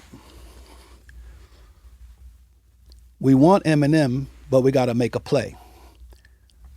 Let's go do Obi Trice. Yeah. So I'm going to show you the strategy. There's a mind behind, a business strategy behind the talent that people don't honor. And these business moves is what set the talent up. It wasn't just the talent. So we knock out Obi Trice. The whole time, now Eminem goes in and give Akon smack that. Now how are we going to get this cleared? We got to go get Dr. Dre. So then we do Kush with Dr. Dre. Mm-hmm. Then we turn around and do, he had a rap artist by the name of Hayes. Yeah. We do Hayes. Had a couple more things that he had. So then we furnished Dr. Dre. And building the relationships. Right. Now we're presenting our own talent. Okay. Now that we covered the bases on, we came here to work together. Right. Right. We're an asset. We step up to bat with Kobe O'Donis.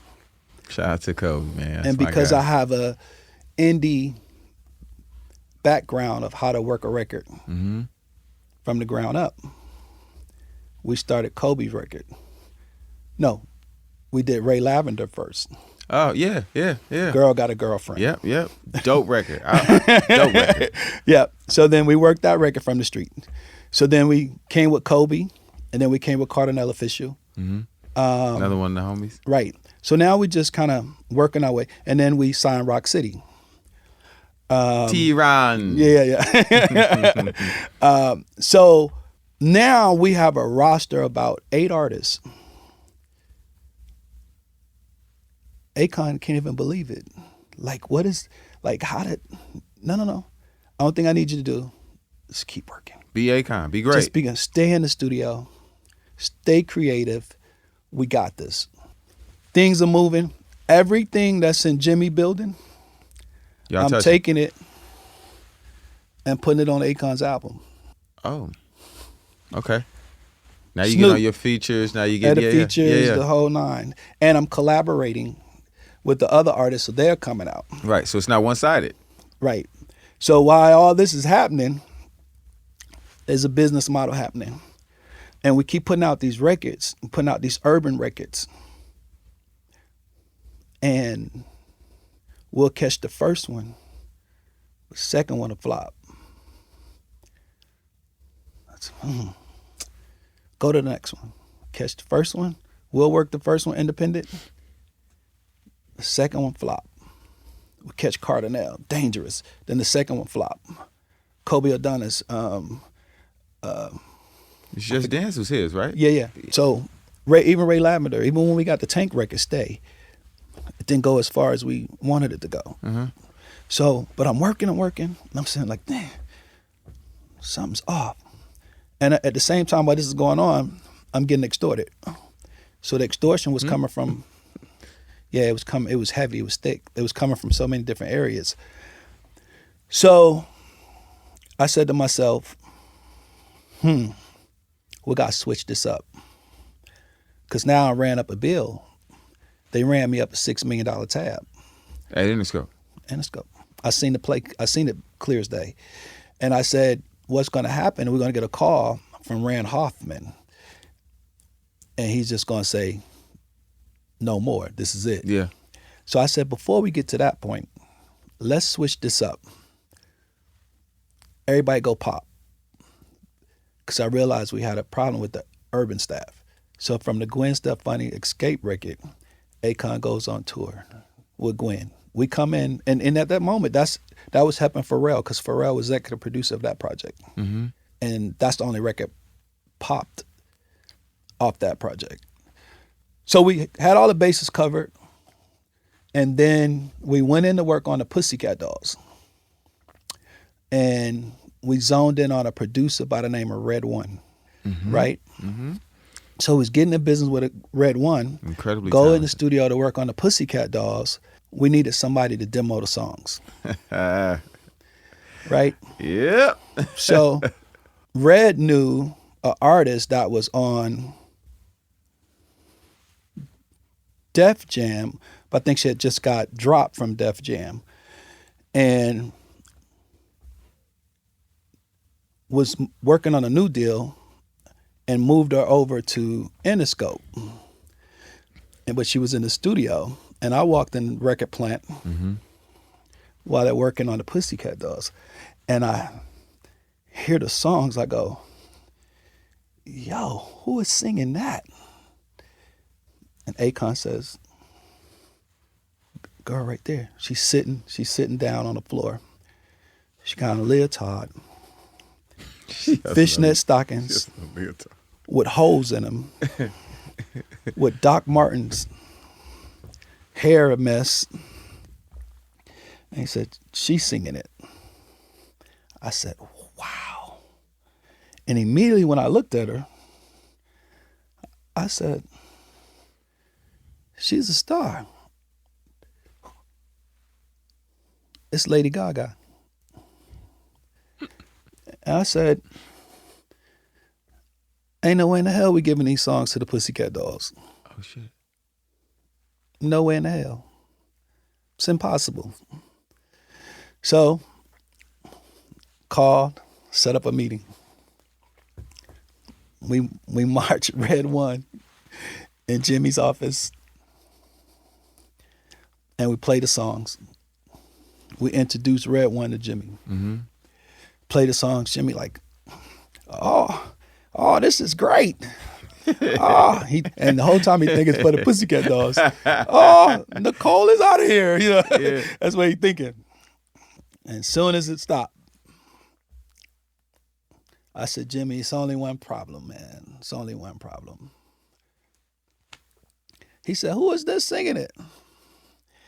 I said, it's an artist by the name of Lady Gaga. I said, but, you know, she signed here. She's here with Vincent Herbert. Yeah. And he was like, yeah. I said, Jimmy, it's just one problem, though. We would like to keep these songs on her. Oh, really? Jimmy, she's a fucking star. You need to meet her. She's signed there. She is there already. He has not met her. He don't really know her like that. Okay. All right. He doesn't know her because she was doing cabaret music, jazz music. Music it wasn't there yet. So first thing I thought, oh, this is next Cher. This is next Madonna. We got it. And at the time, Vincent is on the bench. Troy Carter on his way out. I think he had just got fired from Eve. And he was on his way moving to Atlanta.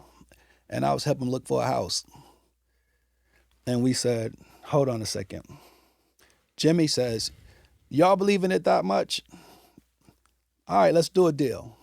So we did a 3-album deal with Jimmy. We partnered with him to do Lady Gaga. And they're like, what about Vince? Oh, don't worry about Vince.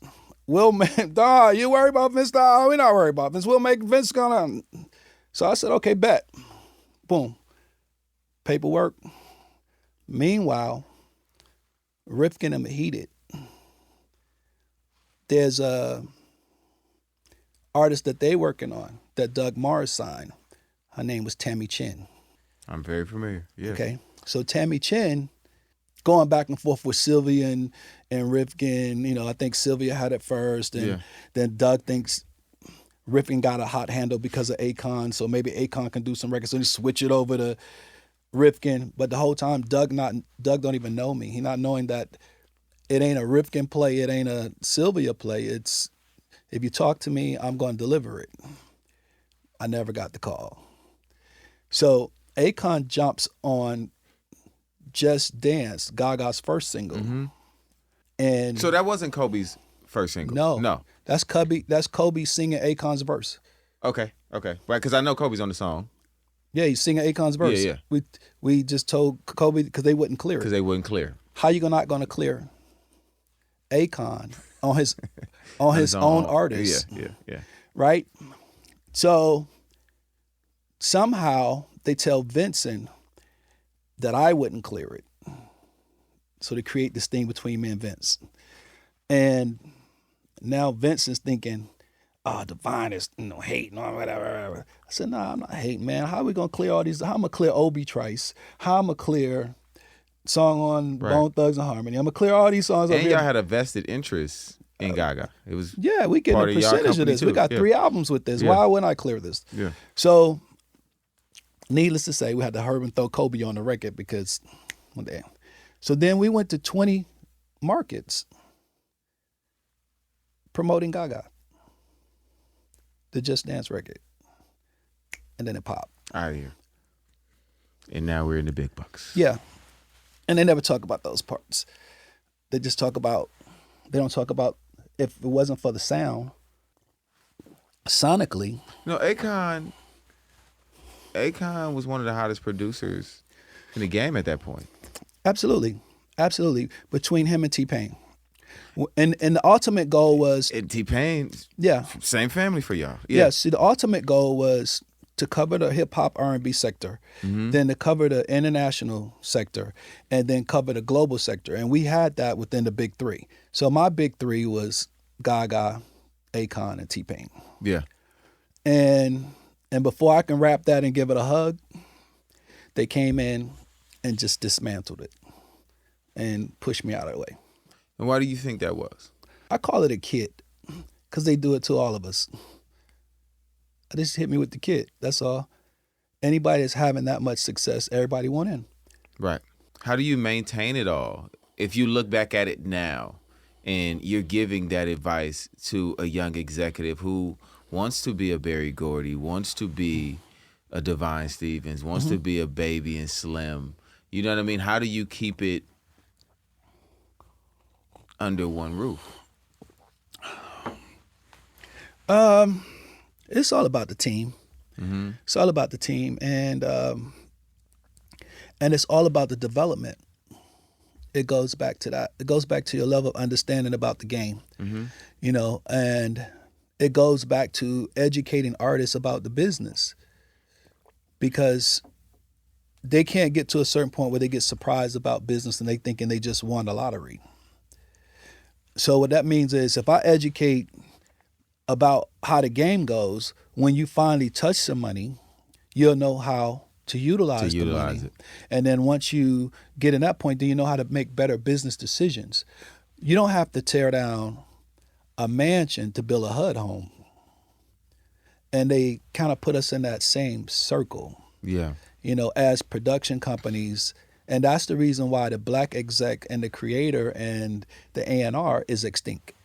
Yeah. So I don't take it like I was targeted. I just feel like This is par for the course. it comes with the industry, but also we don't own the platforms, we don't own the infrastructure. So we're playing somebody else's game on their turf. Yeah. And anything can happen when, you know. It's also shifting now, right? With, you know, with more distribution companies popping up, with, you know, more funded upstarts, and obviously the access is different because now it's a click away, right? So if you put if the, you know, the right people, the right business minded people who are tenured in this thing and understand how to develop and create the way that you have, and you know, people of the same cloth have over the years, I think now we don't have the same system as far as distributing things to the public. Yeah, but it's not also just the distributing, it's the mentality of the people. And how business. So let me give an example. The contract that we may sign to enter into the institution, those laws and everything that's there hasn't changed. It's the same contract James Brown did. It changed. But do you have to sign that contract? Well, if you want distribution, let's say if it's only 15%, Right. those laws hasn't changed. Right. And we're not taught, we don't understand politics, we don't understand laws and certain things. You still sign that distribution fee. Even to use your AT&T phone, there's fees, there's certain things that they got access to if you use an Apple phone. So my point is, it's that platform. It's their tools that we use, and we're still governed and controlled by a certain thing. And if you take the mentality of a person that never had anything and you give them money, that's the problem with the game now. You look at it right now, last big records was Drake and Kendrick Lamar. But here's the thing, give us a whole lot of money and then watch us be disrespectful. For the clicks, the likes, the views, the whole nine. That's disrespectful. Even if you're going against the people that gave you the money. Even if you're trying to teach the next generation how to do it, there's still ways you have to govern the information. And it's still by law. So if you don't know the law, like you just said, you're teaching people about perpetuity. They're not reading that in the contract. But why is that clause even in there? Why is it even there? Right. But you can't change the law by saying you bring an awareness to it for us to remove it. How do we get to change that law? That's got to go through Congress, got to go through. You see the steps? Now we out here campaigning. Now we standing on the front line when naturally the only thing you want to do is feed your family. How much energy you got for it? To prove to somebody else that we need to change this and do something about it, which the first thing was you brought awareness to it. Cool. Now it's steps to getting to really what we making a change. deserve as we move through this maze. But as they continue to make us extinct, you and I both know only thing we do is get more creative. Right. So that's why you'll see, boom, while they destroy one thing, something else gonna Something pop else up. is popping up. That's why there's a Tyler Perry. You see, he's not using the same infrastructure. It's a whole different infrastructure. Boom, you see little things. And right now in Atlanta, like they said, it used to be a DTP, a CTE. I can just name all these subsidiaries, all these companies. Yeah. They just moved them all to artist base, so they take advantage of the artists of not knowing how to do business. Yeah. So they removed the executives. business. Same thing. You don't know who did Rihanna. Them guys came in, delivered something, and was wiped out before they even got across the water. And it happens time and time and time again, and people not interested in the cure of why that's happening. They just want to make fun, make jokes. Akon on the island by itself. Hey, y'all think that's cool? When you ain't had a hit in 10, 15 years, how you go from the hottest thing on the block to you're not hot no more?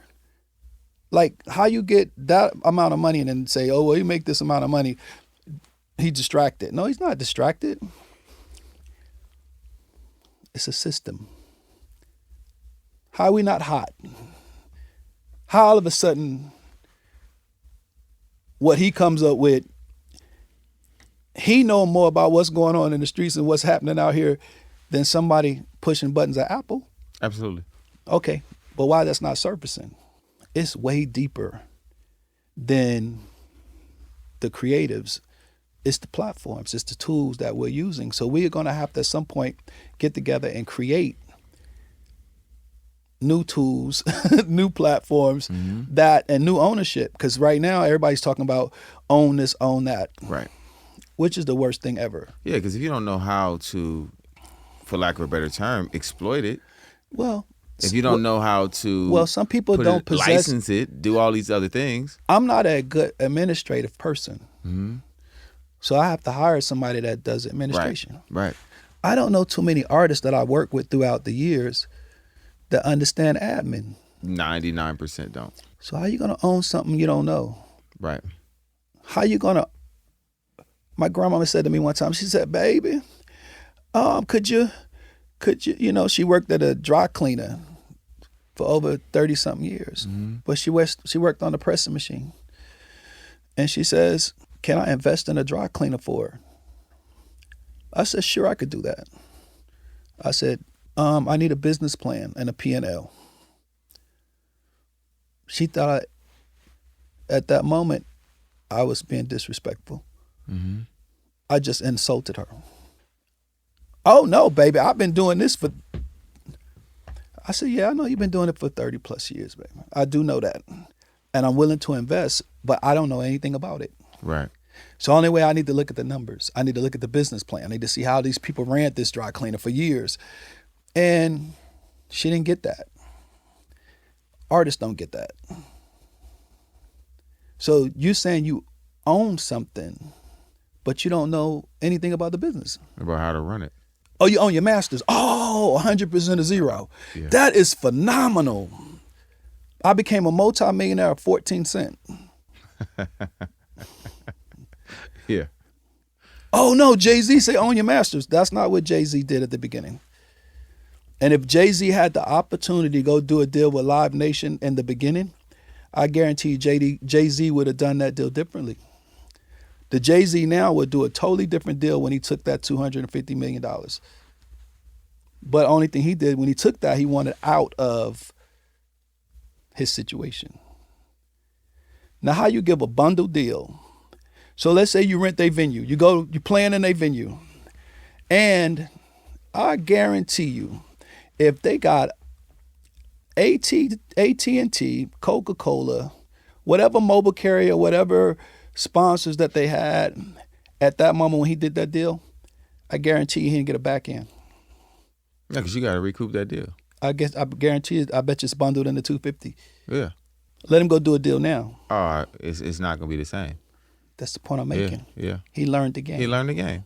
Right. For And sure. what I'm saying to you is, so it's not fair for us to say, you should be an owner and own everything you do without having the information, Right. because you don't know. Right.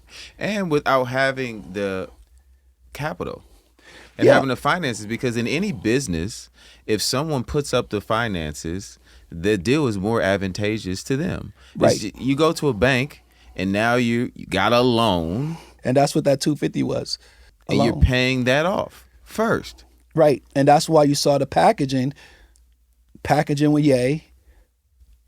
Things got slow. Shit, let's package it with Justin Timberlake.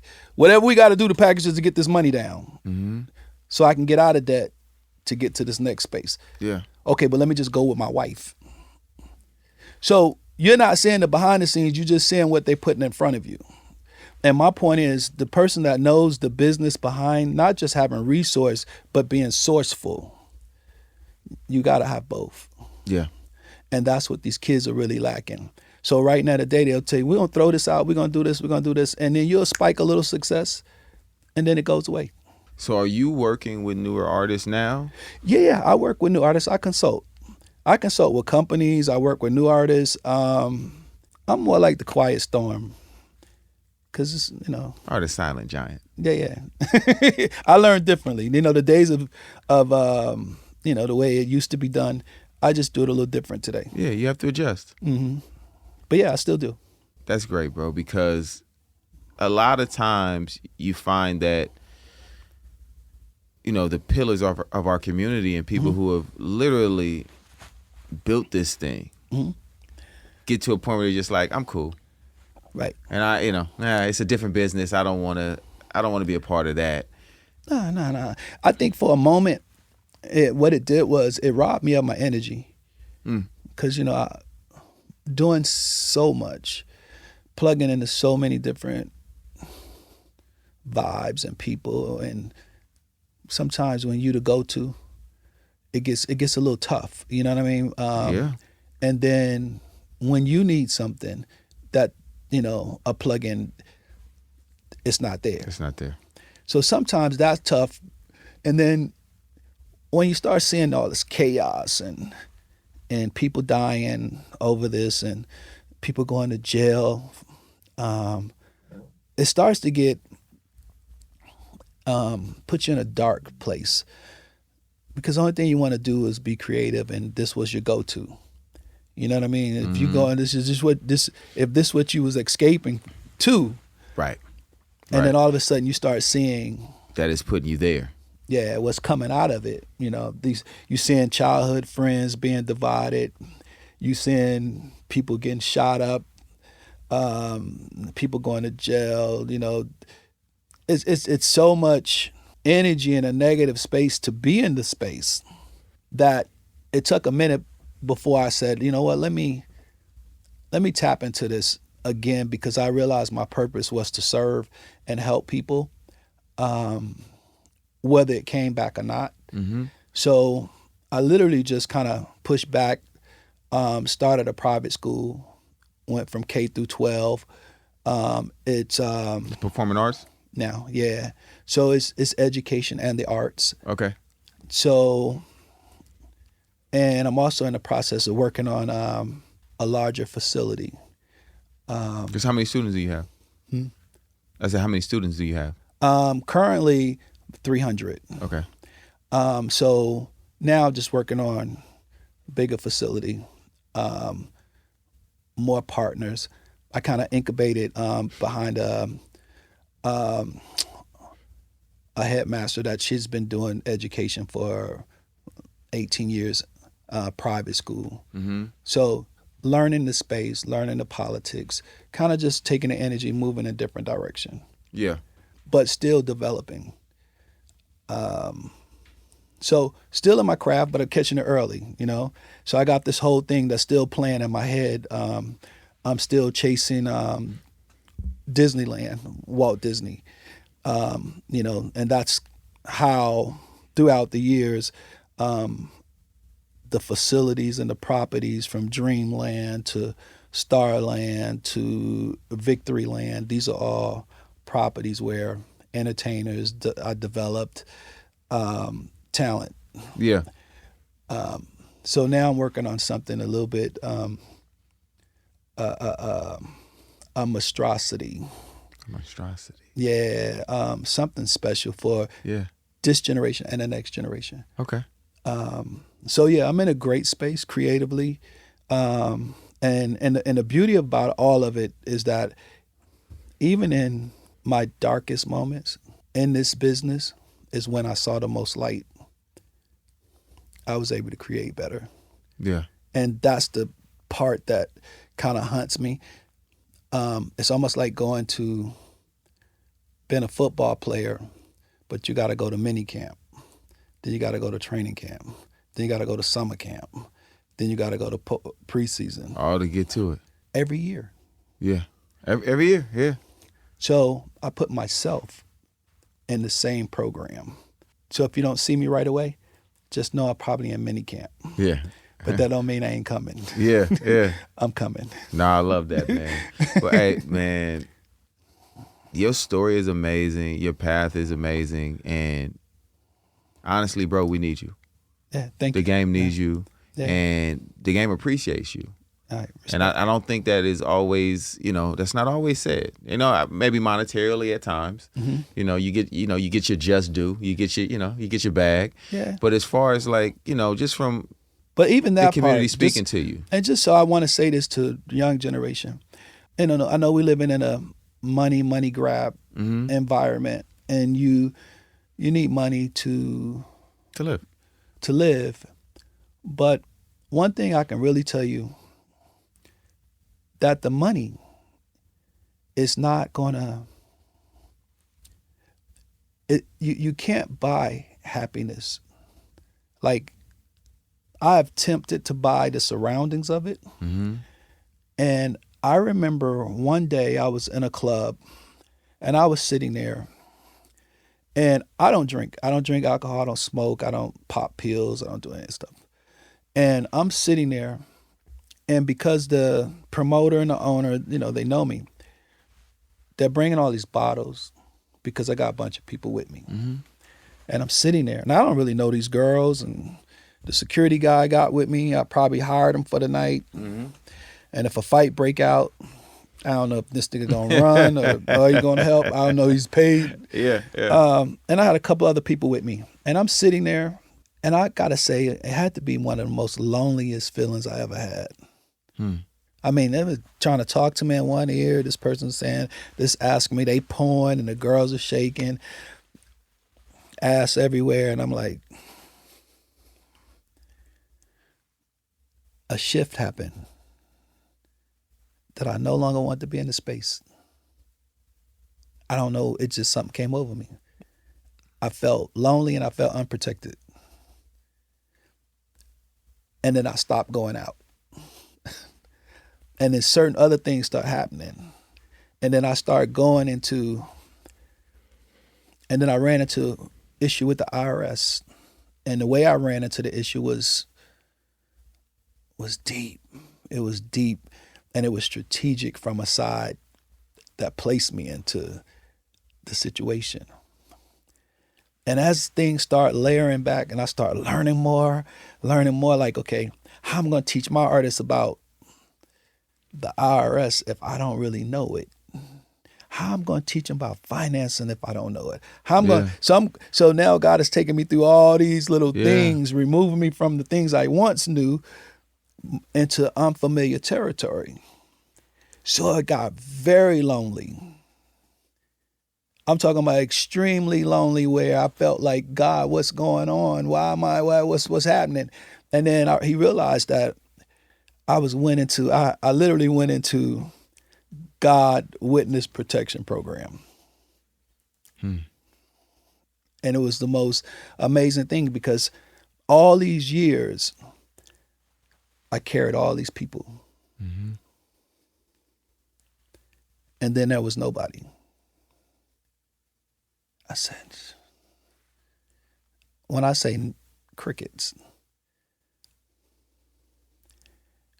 I didn't know what peace was, and I didn't even know what it felt like. And then a shift happened, and he kept talking to me, and then he showed me.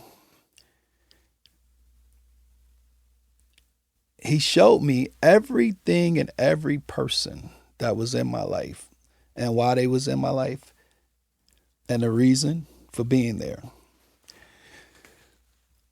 And at that moment, I said, okay, I got this. I fell in love all over again with myself. Because I ain't seen that kid since he was 5.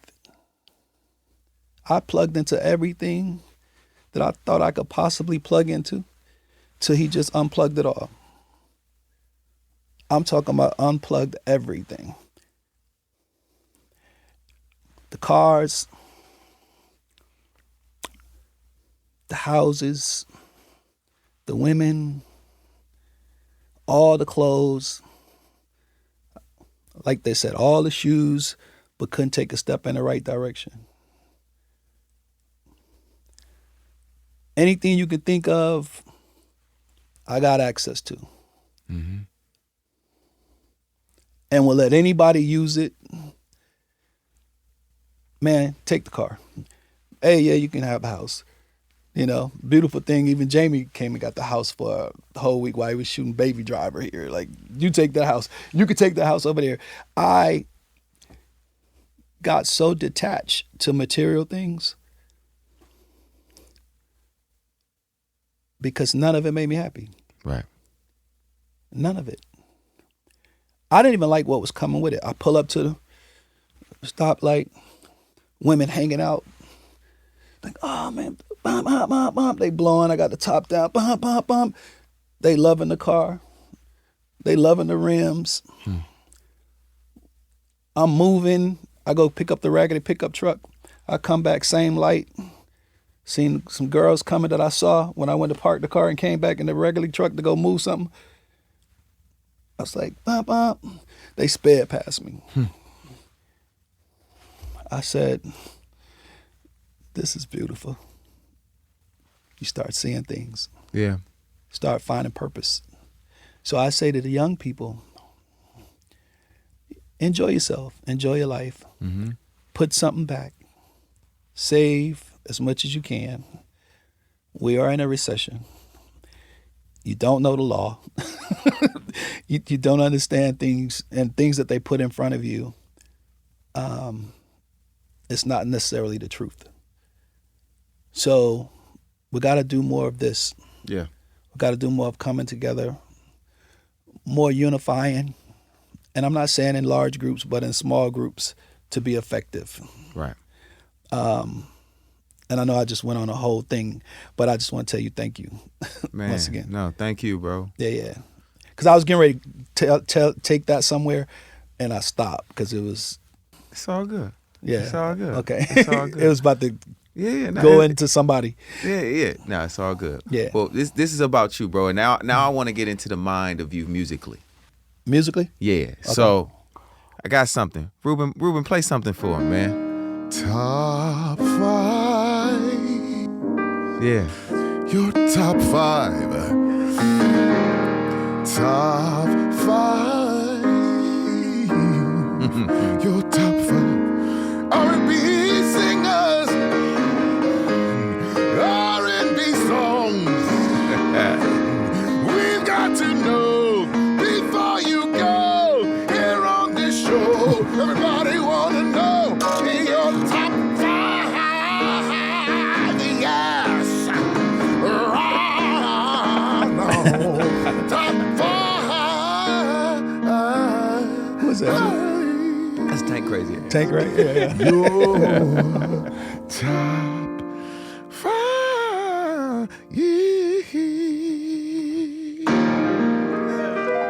So we want to know your top 5 R&B singers and R&B songs. Let's start with the singers. Who are your top 5 R&B singers? Okay. I would say this guy because he went R&B and turned pop. So Okay. Michael Jackson, Prince, Whitney Houston, Yeah. Michael Jackson, Prince, Whitney. Okay. R. Kelly. Yes. Mm-hmm. And I'm going to say this one because they like to leave him out of conversations sometimes. Who's that? Teddy Riley. Top 5 R&B singers. Well, it's not Teddy, it's Guy. Okay. It was just that whole time period. Yeah. Yeah, I would say that. I would say, Usher. So 6, Am I 5? That was 6, 5? 7, 8. Can I go back and do it? Can I redo it? No, hell no. You got it. You got Okay. it. It's yours. Okay. It's yours. Absolutely. Okay. Top 5 R&B songs. Here we go. Adore by Prince. Yes. Michael Jackson, Out of My Life. She's Out of My Life. Mm-hmm. Babyface, Which one? Love Saw It. Ah, yes. Okay. R. Kelly, When a Woman's Fed Up. Amazing song. Okay, that's 4. That's 4, right? Yeah, one more. What's Going On? Perfect song for the times, an all-timer. Okay, so that's your top 5 songs. Got another segment. It's called the Voltron, Okay. where you build, which is this is what you do. Right. Where you build the ultimate R&B superstar, superhero. You take 4 elements: the voice, the stage performance, the styling, and the passion, Okay. And build one artist. and build one artist. That's Chris Brown. I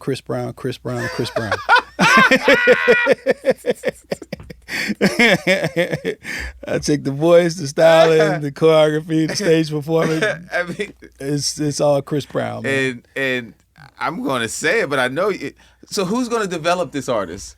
Who would you choose? I would say me and a team. Okay. Because I still think even to this day, I could still take Chris to another level that he hasn't reached yet. Huh. Yeah. Yeah.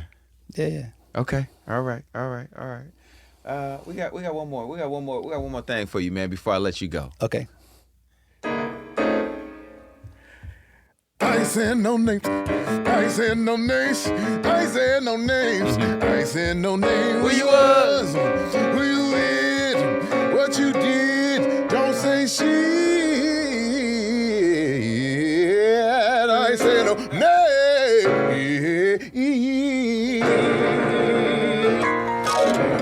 Very important part of the show, Okay. where you tell us a story, funny or fucked up, or funny and fucked up. The only rule to the game is you can't say no names. Oh, wow. I need one.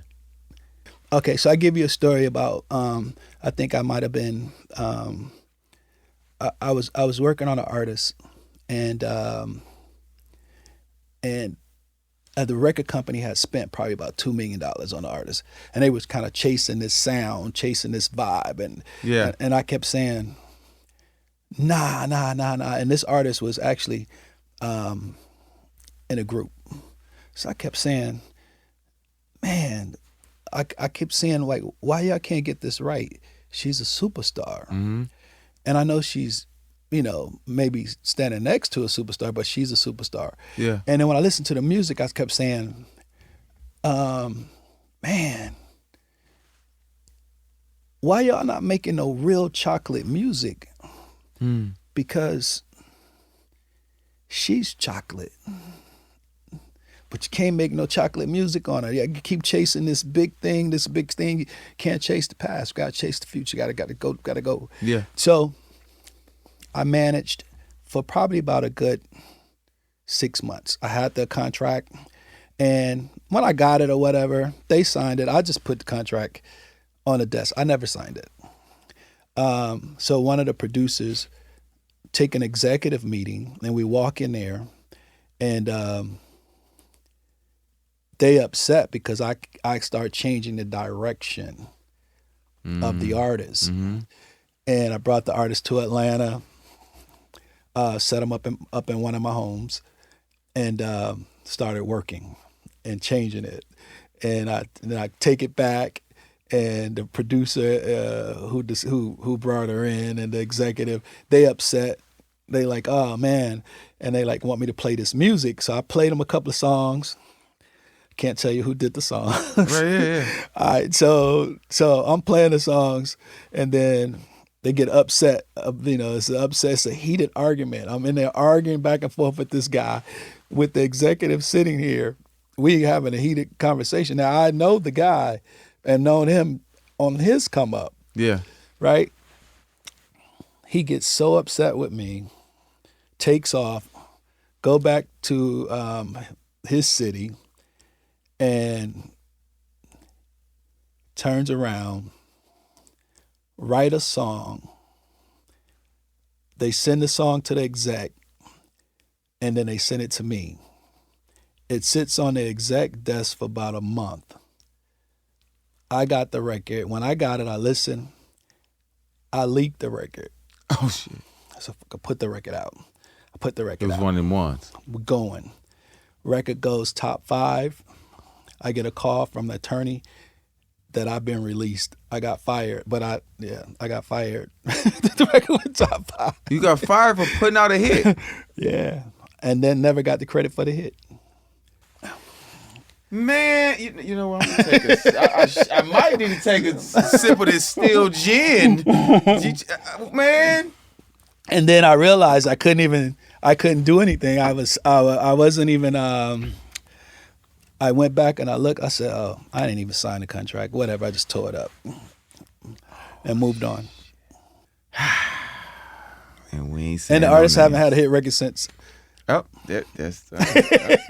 You know what? Man, like I said, bro, I appreciate you coming here. Thank you. This has been a great time. I'm glad you shared your story. I'm glad you shared your knowledge. Respect. You know what I mean? With our audience, with the world. Right. You know what I mean? Because they need to hear you. And like I said, once again, bro, thank you. Thank you. Thank you. Thank you. Same. I'm Jay Valentine. Yeah, it's the man. R&B Money Podcast, and this is the legend himself, Devyne Stevens. Yeah, man. Respect.